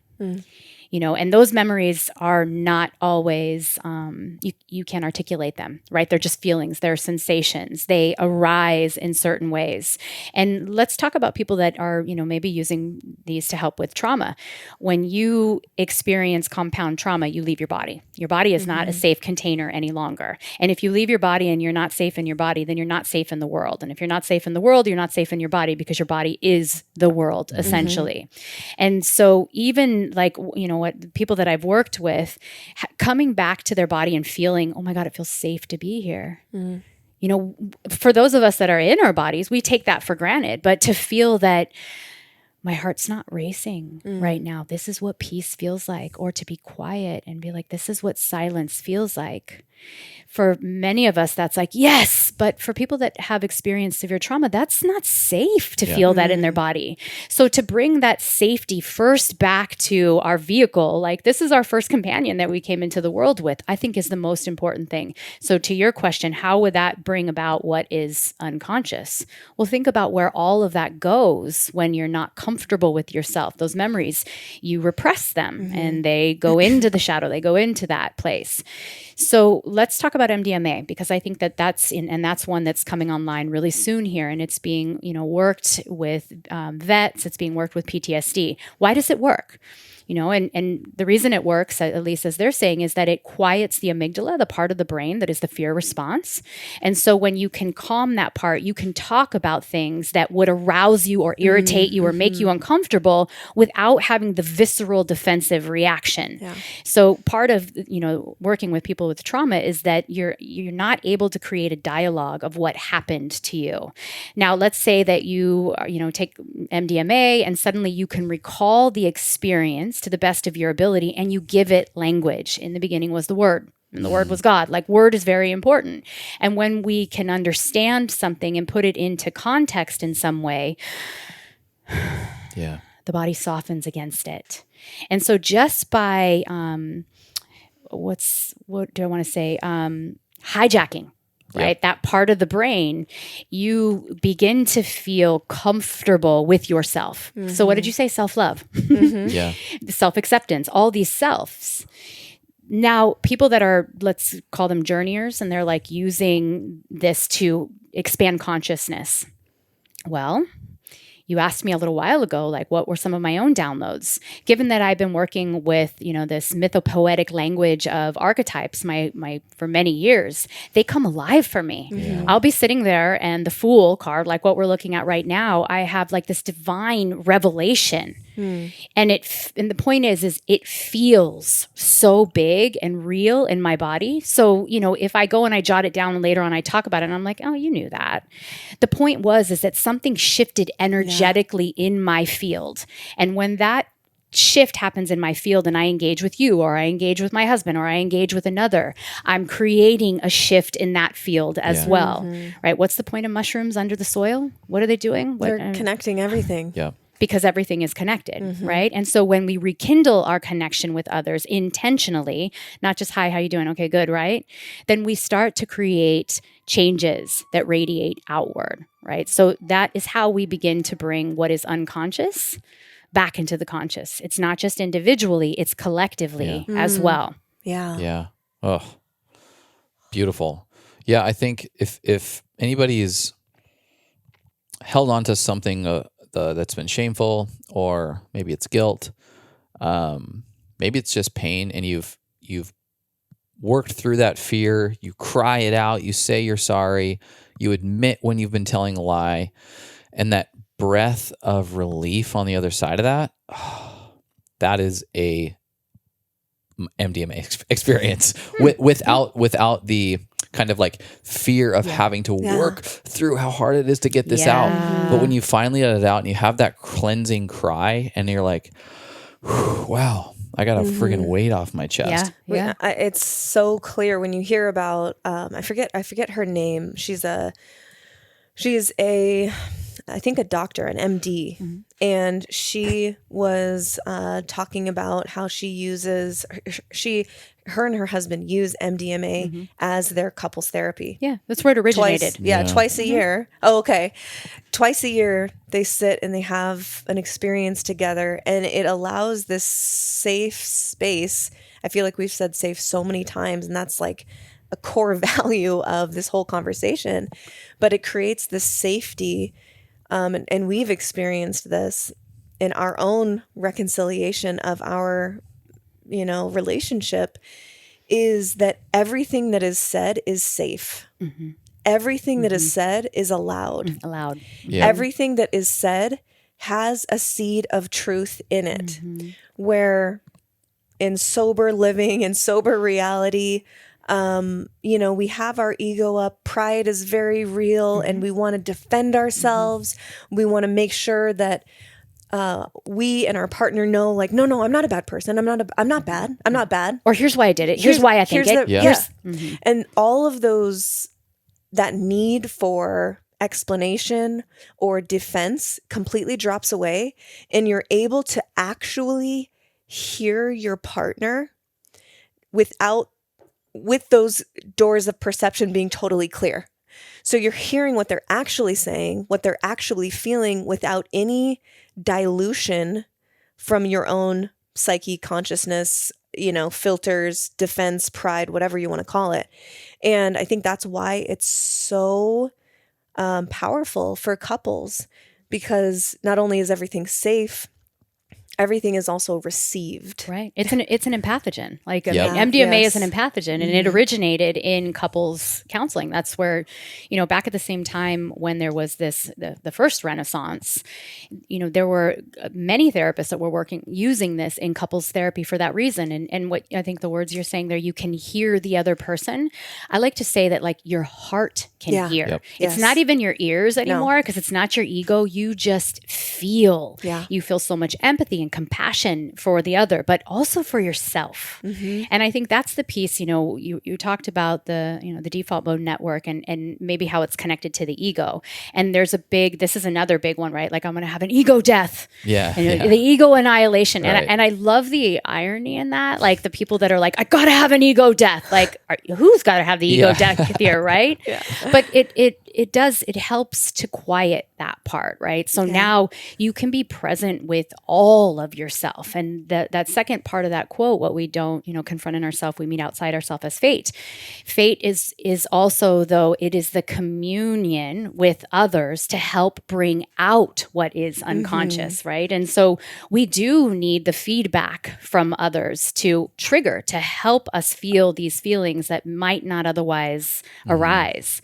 And we're talking about MDMA, so we'll continue with that. And I think when you pair the MDMA with it, there's also our innate curiosity to understand the other before ourselves. Yep. Because in our ego mind, we're always first. I want to understand you, but so that I can feel safe with myself. So I know how to interact with you. So I know what you need from me. But with, on MDMA, you don't matter as much as the we matter. Yes. And even if the we is me and my tree, right? There's the we-ness, me and thou.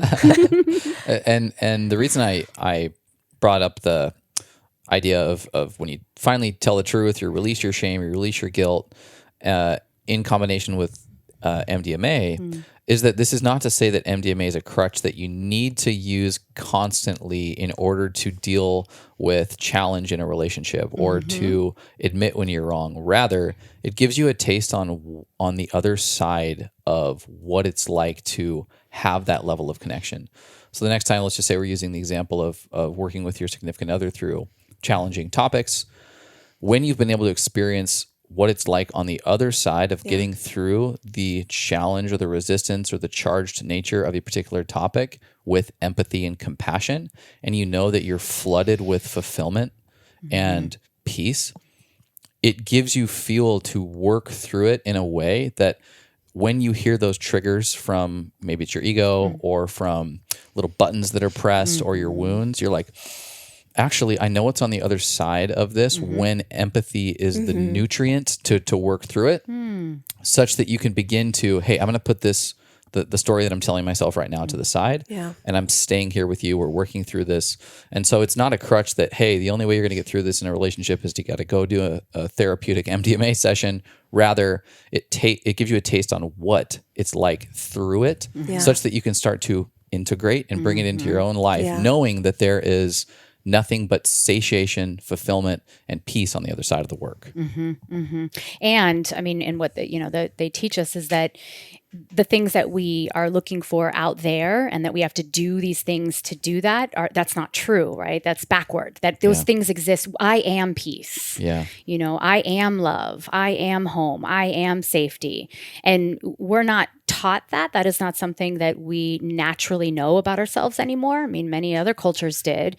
And so I think, coming back to the spirit in these plants, it also just reminds us of who we are. Yeah. Right. Yeah. But how do you take that into everyday life? And when you are triggered and, your ego feels justified in being angry about things. And that's where I think that, there's a disenchantment that happens for people that have the expectation that I'm going to do this and it's going to change me as this kind of person. And instead, some go off the other way and they become destabilized. And so that's why, again, and we say this at the beginning as a disclaimer, this is not for everyone. Right. That this needs to be entered into with, some level of, knowledge. So that's a great, useful segue. How do you know if this is right for you? I mean, that's the question. and think about that too, because there's the initiation. You ask somebody that's coming to you, that's coming to a substance, right? So they're already seeking outside themselves. They're searching, not that there's anything wrong with that, but then there's this expectation that somebody else is going to tell them, this is, you should do this. This is going to be good for you. Well, anybody that's ever done any psychedelic is happy to tell the world that they should be putting LSD in the drinking water, right? I mean, for sure. Yeah. But it becomes its personal choice, right? And when we talk about shadow work and we talk about this integration, like you still have to be conscious and it's a personal choice. So how do you know if it's right for you? I don't know. Sleep on it. Yeah. Is it right for you tomorrow? Like you're teaching a person how to connect with their internal feedback system and not make them dependent upon something outside of them. Yep. I love that because you just totally flipped the question. I'm in my podcast host mind. I'm thinking, oh, she's going to give 3 great, look for this, look for this, look for this. You might be ready for psychedelics. And it's such a beautiful example of why you're a great teacher is you're leading people back to themselves. You're not saying, hey, I have all the answers. Listen to me. It's like, you have all the answers. What are you feeling? And I should know better by now when I ask you a question like that. But it's so perfect. And so I love that where it's like, if someone were to think about that question, are psychedelics right for me? Should I do psychedelics? Should I look into this? But let's be practical for your sake and for your listeners too. I mean, so you go and you listen to other people's experiences. I mean, first and foremost, I wouldn't go to any facilitator, guide, like anything without a personal reference. Strip mall shaman Brett. For sure. I mean, if he had like a 5-star review from like 6 people I knew. Fuckboy shamans. Yep. Right. So I think that's important. Like we want to empower people to take personal agency of their life. So, ask around, listen to what other people have done. I think that also if you feel called to a certain plant, right? If there's something that feels, not just because everybody's talking about, what feels right to you. And, the other thing that I do, and I think is important as well, is just commune with the plant. Like before you actually even take the mushrooms, like hold them, look at them, put them on your altar, like just check them out. Like, what does it feel like to be in relationship with this? Because again, we're so blind. We just take things, right? It's just consume. So I think ask around, find other stories, see if there is one of them that you connect with more than the other. Be really clear on what you're hoping you're going to get from that. Ask yourself why now? That's it. Why now do I want to do this? If we have to get really clear about why now, we drop into, that timeless place of just the awareness, right? I think I should because no, get out of your mind and move into your body. Why now? Yeah. Yeah. Those are great. Super great. On the theme of having an experience, and instead of being the one like trying to vet options and decide whether you want to do this, how about you are someone who has had an experience and you're trying to have reverence and respect for what you just went through without being like, oh my God, it's the best thing ever. You have to do it. Yeah. So I'll give you an example. And this wasn't trying to convince them. Rather, I was trying to share this breakthrough that I had. And I'm in a journey, one of the first I'd ever had. And there's a good portion of this very long journey where I'm in deep respect and just empathy for my parents and everything that they have done in their lives to support me, get me to where I am. They came out of poverty, the sacrifice that they've made, the risks that they've taken, what they've gone through in their individual and lives and relationship. And I'm weeping. I'm in such gratitude for them. And like the next day, I just gush on them, and I'm like, and of course they're not used to this from me. I'm not quite as gentle as I am now and open about my feelings and expressive, but I'm just word vomiting on them how much I love them. And it's like, you guys have done so much for me. You don't have to do anything ever again for the rest of your lives, and you've already done more than I could ever ask for. That type of stuff. And they're looking at me like, what the hell is going on with this guy? And like my mom almost couldn't handle it. Like she couldn't handle that much love. Yeah. And so she kind of just ignored what was going on and like quickly changed the topic. And my dad was like, thanks, son. And so I left that like, okay, so that's not how you try to integrate these massive breakthroughs, because I wanted it to be felt, Yeah. Why not? I think that was beautiful. Yeah, I don't think there's a should or should not. I think it was your soul speaking like, I need to, I can't keep this in anymore. I need to tell them. And the telling is not so much for their receiving, it's for you. Right. In the telling and the share experience the love. of, sharing. But I guess like post just hyper experience that is profound, how do you distill it in bite-sized chunks for the people that you love to be able to be impacted by what just took place instead of completely over the top of their head? Yeah, that's a great question, because I mean that's one that comes up in preparation. It follows like this: do no harm. If you know that your environment of friends or family are not really open to this or are going to have judgment, remember, you are so impressionable after the experience as well. So I always say, hold it. It's sacred. Just hold it. Let it gestate in there. Don't necessarily go tell everybody right away. Like, let it just be there, because I mean, this. I mean, things are unfolding and unfurling for months after the fact. And especially if you know that the person you're going to share is going to be like, have any judgment or make any face, you just course, you don't want to do that to yourself, right? But one thing that, we do a lot of is you write letters, and you don't have to give them right away, but you want to express all of that. It might be cards. It might, all of these ways that still allow for you to facilitate the emotion that's coming up, but being really mindful that once you share this, it's not yours anymore. Right? Somebody else, anybody's expression, or even that's amazing. Like you did that. Now it's become a shared experience. So I think there's something to just sort of holding it and letting it be sacred for a little bit before you share it with others. And then I also think if this is the first time that you do this, you do want to have somebody that knows that you're doing it and is a safe person that will be there to support you after the fact, aside from the guide or facilitator. And if there isn't a guide or a facilitator, you definitely want to have somebody that's going to hold that for you. Like when you go to make a major life decision, like the next day, because you had some breakthrough, you're like, I'm moving or I'm selling my house or buying something. And your friend's like, whoa. Hey, let's give this thing a week. Or it's a good point. It happens. Women going on dates, okay, like, hey, I'm going on a date with a new guy here. Just want to let you know, if I don't call you by 11:30, call me or something like that. Like, and that's safe, right? You're setting that up. And I think that the other piece too, I mean, I get lots of texts, or I get emails, and they're gushing, like, oh, you this and that. And I'm often want to respond, were you on MDMA? Because it's just so beautiful. So, that was a lot for your mom.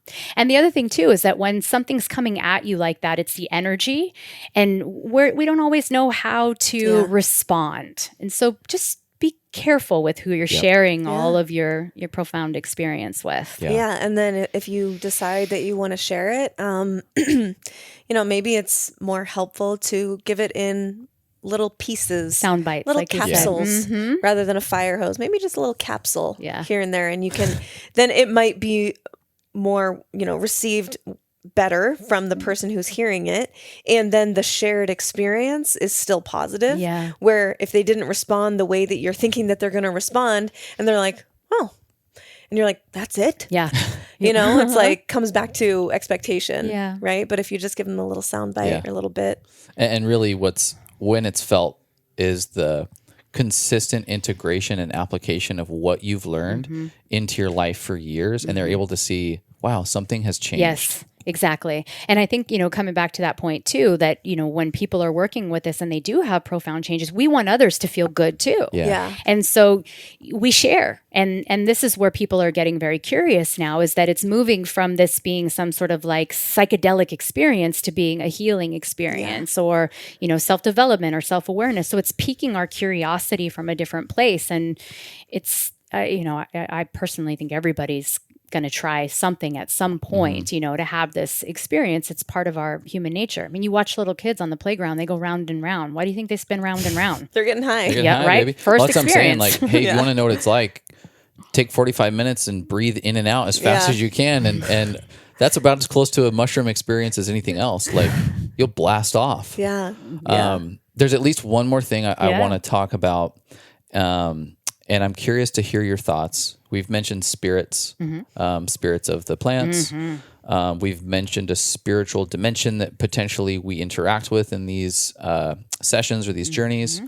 What is it for you? How do you define? I'm constantly wondering, like, what the hell am I interacting with? Is this my brain? Is this God? Is this an angel or fairies? Or what dimension am I in? What am I interacting with?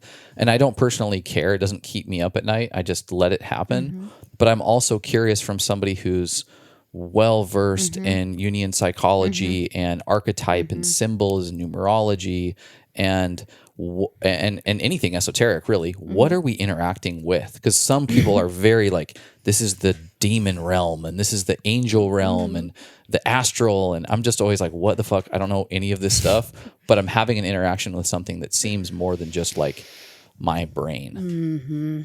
Isn't it beautiful? Yeah. It's the mystery. Yeah. Why do we need to seek to define it? Why do we need to seek to claim it and call it what it is? I mean, I think that this is really like having these experiences gives us that break from that need to know. You know, William James, the godfather of religious experience, one of the ways that he defined the mystical experience is that it's ineffable.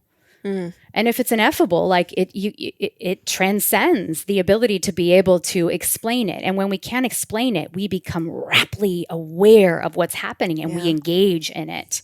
And so I think like that force is our own engagement. But all of those other things, is it this realm? Yes. And this is what all poetry and art, it comes from this place. It's the place of transcendence and Neptune, as I would say in my language. So what is it? I don't know. And I'm okay not knowing, and I don't know, which leads us here to these wonderful conversations. Yeah. I love that feeling. It's such a paradox, back to the Fool of, I know because I experienced it and it was realer, almost more real than my, 9-to-5 job that I go to every day. So I know, but I also don't know. Like you just said, I don't know, but I had a noetic experience. I had a download experience that I'm not forgetting. It's not like drinking and getting high on cannabis or something where you have all these amazing thoughts. And then the next day you're kind of like, what was I talking about? It lands, it sticks with you. At least in my experience, these aren't truths that I easily forget the next day. Now, I'm still might be going through the work of being able to integrate them and make meaning out of my everyday life. How does this make me a better partner? How does this make me a better friend? How does this make me a better sister? Those are, found over time. But I know that the noetic download, the noetic experience of I know this is true for me. Self-love, like I know that I'm meant to be with this human. Like there's no question. I don't have to question it. And I don't have to convince anyone else of this truth for me. I know that's kind of a word that we tried to stay away from, but like this experience of truth, I don't feel like I need to convince anyone of it because I'm that sure of it. We try to convince, almost like we're still convincing ourselves of the truth. Yeah. And that's something that has been so profound for me, in these experiences, is like, I don't need to convince anyone of this, what I experienced. It was like a gift from God to me, like from me to me. Yeah. And even on that knowing that you're talking about, it's a knowing that isn't, it's a knowing that flows like a river, right? It's not permanent. I don't know punctuation, that's it, end of the road, but it's a knowing that in some way anchors me into the connection in this moment. And I mean, I think that that's one of the most profound gifts that, these plant medicines offer us, is this we talk about being present.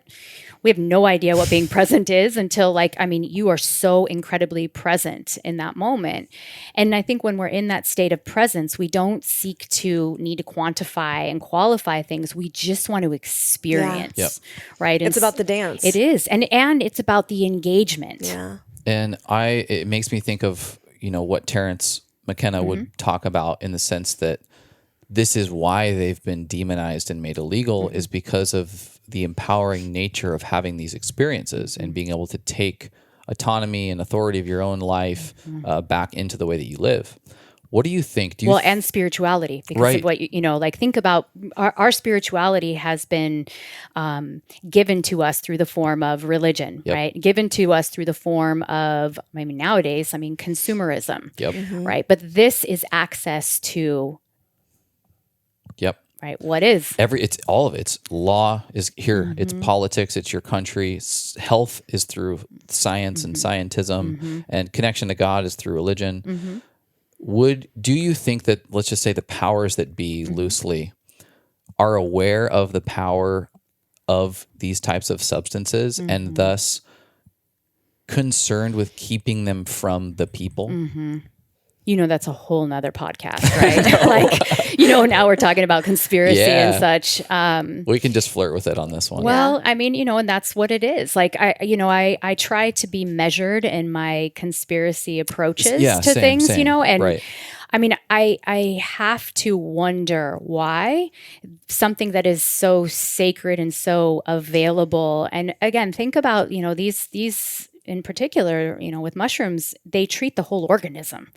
right? The whole organism. Yeah. So why would that be something that is not available to us? Yeah, it does make me wonder. And if you read that book, Chasing the Scream, he does a really great job of tracing those roots and understanding where our hatred and our prejudice of drugs comes from. And so to answer your question, I mean, I don't know. I'm going to say I don't know, but yes, I think that things that will let us be as close to true nature as we are, I think that's scary. Yeah. I think that's very scary. But I also want to couch that in, if I was the power to be or whoever that is, I'd be scared to give it to our society as well. We are an adolescent society. We have no spiritual roots and grounding, and which brings me to this point. So let's say you have a positive MDMA experience, right? And it's your first one. And you're like, that was amazing. I'm going to do it again. Because I bet you will be even more amazing. And then you do it again and you're like, well, that wasn't as good, but let me try it one more, right? We want more. And what's built into these substances, they're not addictive. They don't work. You can't overuse them. Yeah. But our society is so sick in terms of its addiction that we are psychologically addicted to these things. Yeah. Yep. And that's a tough spot to be in as we're turning this over for others. Like, we expect that we have this reverence and this responsibility to engage in this realm. And frankly, we don't. Right. I think there still is escapism at play. Absolutely.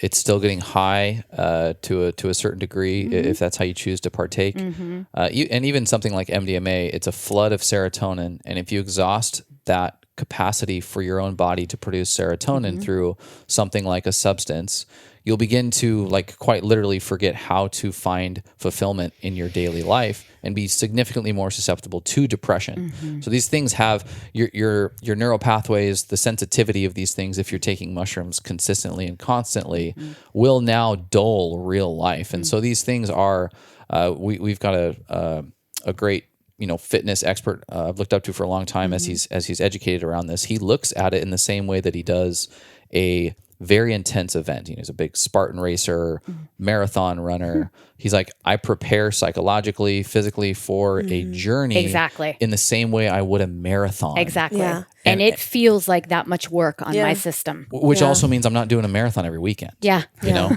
It's like maybe once or twice a year, if I really want to engage with it in the right way, in a conscious way, and set myself up for success. Yeah. If we are truly using these guides, these allies for spiritual evolution, I suppose, rather than, chasing an escape or chasing a high. The problem is that the collective shadow is that we are, even if like us, we're consciously entering in the ceremony on the solstice, and like I'm not. Yes, you are. Yes, we are. We're all part of this escape. It's built into the fabric of who we are, unfortunately. And so I think part of my re-engagement with these substances after taking a really long break from them, I needed to do that for myself so that I could show myself that I could still achieve this level of spiritual enlightenment on my own, because what I was brought up with was a very different model, and my first experience was also one of escapism and all of these other different ways of not going inward but outward. So re-engaging with this was something that I'm still super aware of, that little shadow that's over there on the side, like, well, I don't know, what do you want to do? You're bored? I don't know. Well, I don't want to do some mushrooms. Yeah, let's do mushrooms. Yeah. And there's nothing wrong with that, but I myself need to know why now. Right. Yeah, I love that question. We can ask ourselves and ask each other if we're, in a group setting or whatever. But something you said reminded me of a quote that we have written down here to kind of ponder and play around with. This quote is from Satyananda Saraswati.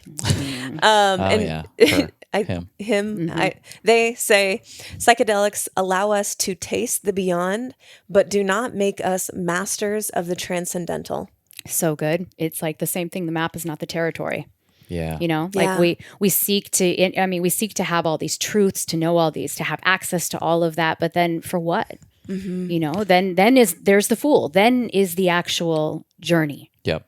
You end up having more questions anyway. You know, it just leads you into more questions. You go into it with 100 and you end with 1,000, and it's like, wow, there's more. And maybe that's the point, right? It's just like it really takes you out of the fixation on your tunneled world, and just having that perspective. It's kind of like staring up at the night sky when you feel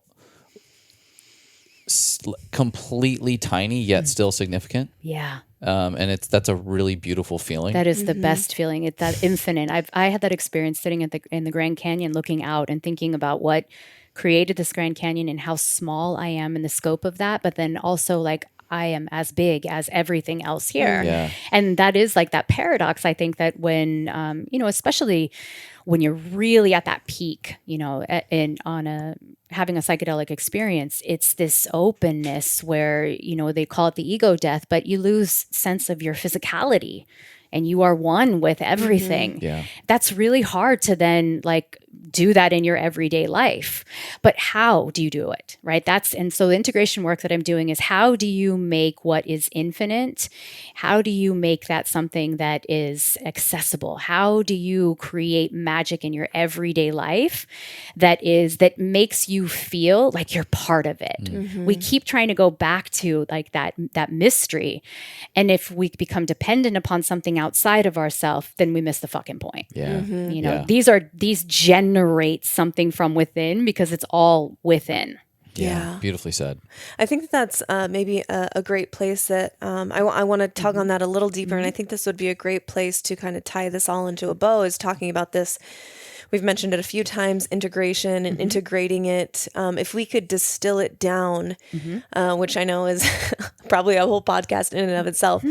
But, how do we go about integrating these experiences for actual long-term change in our life? I think the first time that we met you and sat, in a plant medicine ceremony with you, you said something, and I'm probably going to butcher it, but at the end, I believe you said something like kind of a question for everyone in the group to ponder, and that was, how does this change you today? Maybe if you could talk about that a little bit, and correct me if I got that totally wrong, but I'm pretty sure I was that question has stayed in my mind, thinking about, yes, we might get more information downloads or more, insights to our experience, but in that moment when you're so raw and fresh and reflective, and it's so, you can still taste the medicine, how does this change you today? I'll let you speak now. Yeah, no, I love that. And that's precisely, the question. And I mean, we've joked about this in the past. I'm a Virgo. So for me, I want like all of the knowledge, but unlike a Gemini who just wants all the knowledge and all the questions, I'm like, okay, but how do you use this? Yeah. How do we make this accessible? How do I become this thing? And so I think with, integration, first of all, for somebody that, and everybody's a little bit different. Like some people are going to have all these like downloads. They're going to be things they can write down. Other people are not going to have one stinking thought. I mean, interestingly enough, on mushrooms in particular, I don't have any thoughts. It's all physical sensation. I can't even form thoughts on that. And that, in my everyday life, I'm so much here. And so instead, it's like, okay, what did I feel? And how do I want to purposely, intentionally feel that afterwards? So if there are profound awarenesses that you have, journal, right? Yeah. Write them down, re-engage with those thoughts. Dream incubation becomes something that's really important as well. So every night before you go to sleep, and I think this is, a pretty good rule of thumb after at least a week to 2 weeks after your journey. Dream incubation is before you go to sleep and you're in that liminal space, you go back to the experience. Like you go, not in your head, you go back to the experience in your body in that moment. What were you thinking? What are you feeling? You might even position your body if it was in a certain way. And you continually try to generate the feeling. And if there were thoughts, they might come as well. But if you do that on a regular basis in that liminal space, all of those awarenesses or whatever it is that we're looking for, they come up then. You get so much more after the fact than you do during. And the during is sort of just like the doors. I think you use that, unless you walk through the door, like it was just like, that's kind of cool. That looks neat. But then you forget. So integration is applying what you have learned, what you experienced in your everyday life. And we do that. Think about like all of the things that we do that are there's no mindfulness to them. They're still rituals. So instead we create intentional rituals that seem to honor the sacredness of that experience. And if in, your journey you realize, God, I'm an asshole. I need to really be a lot nicer to people. Like I need to be more compassionate. I want to be vulnerable. I want to experience my vulnerability. And then you go right back into everyday life. And here's the thing is that once you have the awareness, you can't hide from it anymore. Yeah. So here it comes up and it's like, you just acted like an asshole. So in that moment, you might instead be like, from a compassionate heart, how do I want to be right now? Right? So there is the application. You're transforming, you're alchemizing. We use all these words like digesting, but unless you intentionally take something and turn it into something else by way of yourself, it doesn't stay. Yeah. Right? So that integration is a continual turning over of that experience through the lens of the immediate. Yeah. Yep. It'll be different than it was, when you were on it. So that coming back to, but right now, what does it mean to you right now? I'm still unraveling journeys. I still have breakthroughs and insights from them, even just revisiting them the last, week or so as we've been preparing for this conversation. I've been like, wow, think about that. And as the last 3 years have unfolded, but I'm also reaping the benefit of application almost immediately in certain lanes as well. I was significantly less expressive in the way that I feel about people that I care about prior to taking psychoactive substances. And I'm now just like uninterested in wasting a moment of telling somebody how much I love them or how much I appreciate them. And although at first it was like, Chase has turned into a Southern California hippie. He's in a phase, he's in a phase. It's now what's almost expected, loved, and appreciated about me from those who are close to me. And it's so beautifully rewarding. And I would not have been able to access that without these allies in my life. And it's just been so beautifully fruitful. And this integration is just such a critical piece for that. And that is such a beautiful example of what I was saying a moment ago, is that you took this change and you shared it with others. Thereby, you changed, the field in that. And who knows then what that did for this person and that person. Yeah. And maybe before they were snickering behind your back and they were talking about like, oh, he's so mushy now. And now it's like, oh, you understand, is it has that ripple effect. Yeah. And so these experiences, we think they're our own, but they're not. Yeah. It's so true. Yeah. The ripple effect is so real and it can never be fully measured. Nope. And it can't be taken back. Yeah. Yeah. I love that. And I am so grateful for you feeling safe to express that side of you because it is you. Yeah. It's not like, oh, Chase changed. There was a change. There was a rerouting, I suppose, but it was more like the caution tape was taken off. The shell that was around my heart was cracked wide open. And some of the emotion and the passion and the heartfelt connection that I personally felt was lacking in part one of, our marriage has been like set free, such that you don't, there's no reservation in telling the people you love, including me, exactly how you feel. Yeah.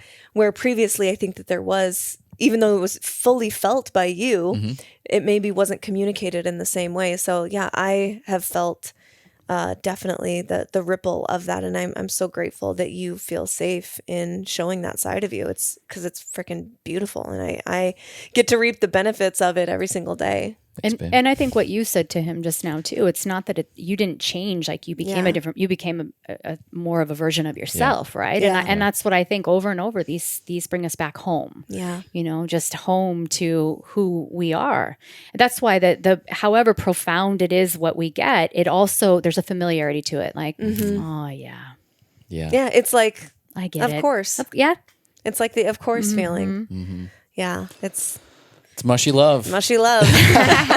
Go buy mushy love, everybody. Yes, absolutely. I think that's a great place Yeah. to close this up. Is there anything else in regards to psychedelics, psychoactive, entheogens, as we like to call them? Is there anything else that you would want to leave the listener? Wow. Yeah. I mean, so much. I want to come back to something though we had the questions of what to ask. The other thing you want to ask somebody if there's going to be a guide, you always want to ask, how much are they giving you? Yeah. The dose. Yeah. You know, we enter into this putting our trust into somebody else's hands, but that's something that you definitely want to ask. You want to know what's going into your body so that if you ever need to recount it, you can say that. So that's one piece. And I think requesting in layman's terms, because if the guide, if they say, how much are you giving me? And the guide says, 4 grams. And you're like, is that a lot? Is that a little? Is that a medium amount? Right. Is that what? But that's why you do your research. Yeah. Yeah. Like, again, be responsible, have agency. We're brought up in a medical system where we don't advocate for ourselves. So advocate. What does 4 grams mean? Like, look it up. Yep. Yeah. That's a really great good advice. For sure. Good piece. And then I think too, like, for people that are curious about this, that have never done it, do your research, but it's something I think that needs to also be approached with play. We didn't really talk that much about how much playful, this is such a playful medicine. Yeah. And often what it brings us back to, I think we painted a really good picture about how powerful this can be and how we can, uncover traumas and how we can feel comfortable in our body. But oftentimes, like, it is that laughing for 3 hours that, and it's not measurable. You can't be like, well, I solved all my problems, but something feels lighter, Yeah. Yeah. So I think that's also really important for people too, is that this doesn't have to be approached with such a cloud. Yeah, that's such a great point. There can be those moments of just irony where you're laughing at the download being home is where the heart is. And the irony is hilarious, Yes. but still deep and powerful and profound. Or you're laughing your way through what you thought you were going to cry your way through. Totally. And it's as healing, if not more, but maybe the surprise element is maybe the most beautiful part of it.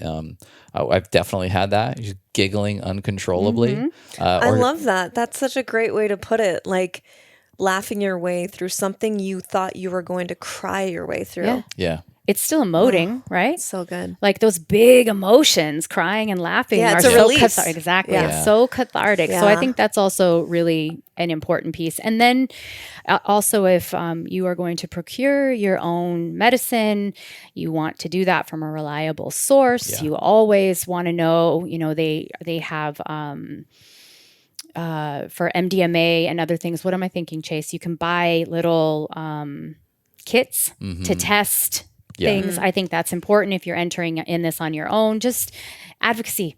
Yeah. Advocate for your own safety in this as well. Absolutely. And I think it's prudent to err on the side of caution in this area rather than like, well, it'll probably be fine. Yeah, for sure. And then I think the biggest thing that I definitely want to leave is, if somebody is struggling from addiction, like really addiction, and they've been in an addiction with alcoholism or any of those things, perhaps it's not the best time to jump immediately into another substance with the hopes that it's going to cure the alcoholism or, the other addiction. And so I strongly recommend, and, addiction, the way that addiction is being treated is also going to change, as is mental health, as, these medicines become something that are more accessible and, of course, legal as well.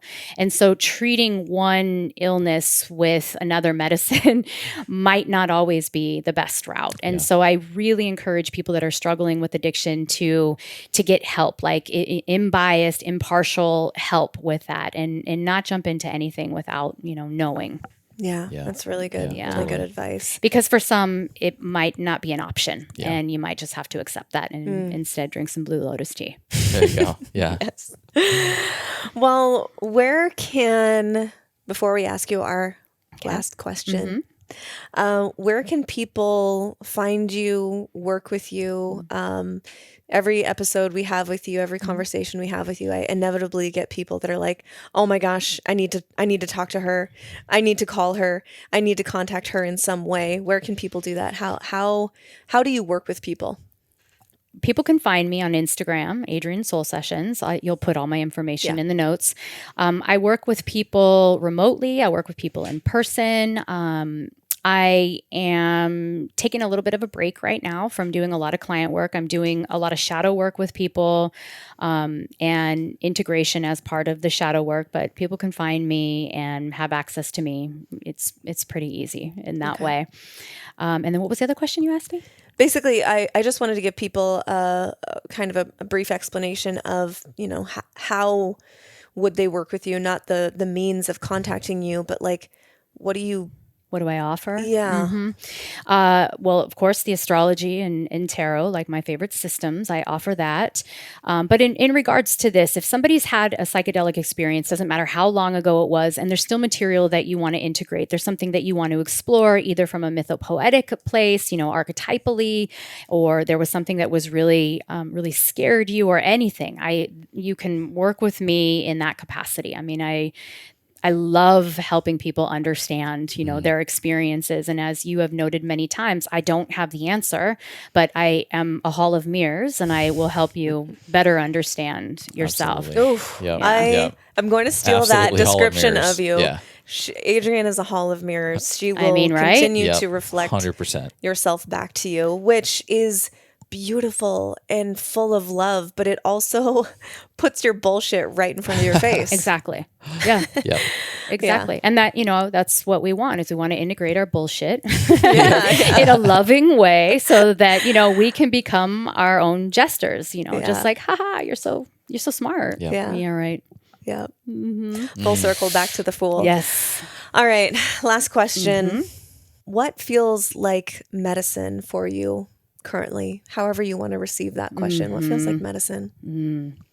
I think watching nature right now. Like, I've slowed down enough that, my life is in a huge transition right now, and my mind is wanting to search for answers and needing to know, and just slowing down and literally watching nature, watching the trees and the wind interact, getting on the ground and watching the bugs. There's so much that nature teaches about timing and about rhythm and about like what we need. The rains that were here in Southern California, my backyard was full of mud. I mean, so much mud, and I have a pig, and the pig was, enjoying the mud, and something in me was like, take your shoes off and go get in the mud. Just go walk through the mud. And that's gross. It's really gross for a Virgo to do that. But nature was telling me, because my life feels like that right now. And so to listen and to go and walk and let the mud move through my toes in that way, and probably be stepping in, shit.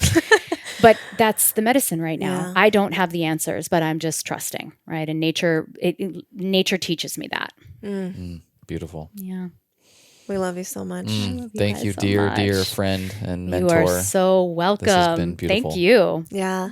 Thank you guys for hanging with us today and receiving, I hope, being open to learn about this very complex topic that we did our best at, but certainly this isn't an exhaustive conversation. No. We could have 10 of these conversations and not even scratch the surface. But I hope it was helpful, and we would love to hear from you guys if it was helpful in any way, or if you have other questions. Like, we're here. My DM door is always open at Mimi_the Medicin. At the _Chasen_1. And we're always open to just hearing from you guys. And if you have questions or concerns, or, we try to live authentically as possible in life. And we would love to hear from you. Yeah. We will talk to you next time. Go spread some light. Okay, bye. Thank you so much for listening. If you enjoyed that, check out right over here for some more fun clips. Oh, and you're going to want to subscribe. Bye.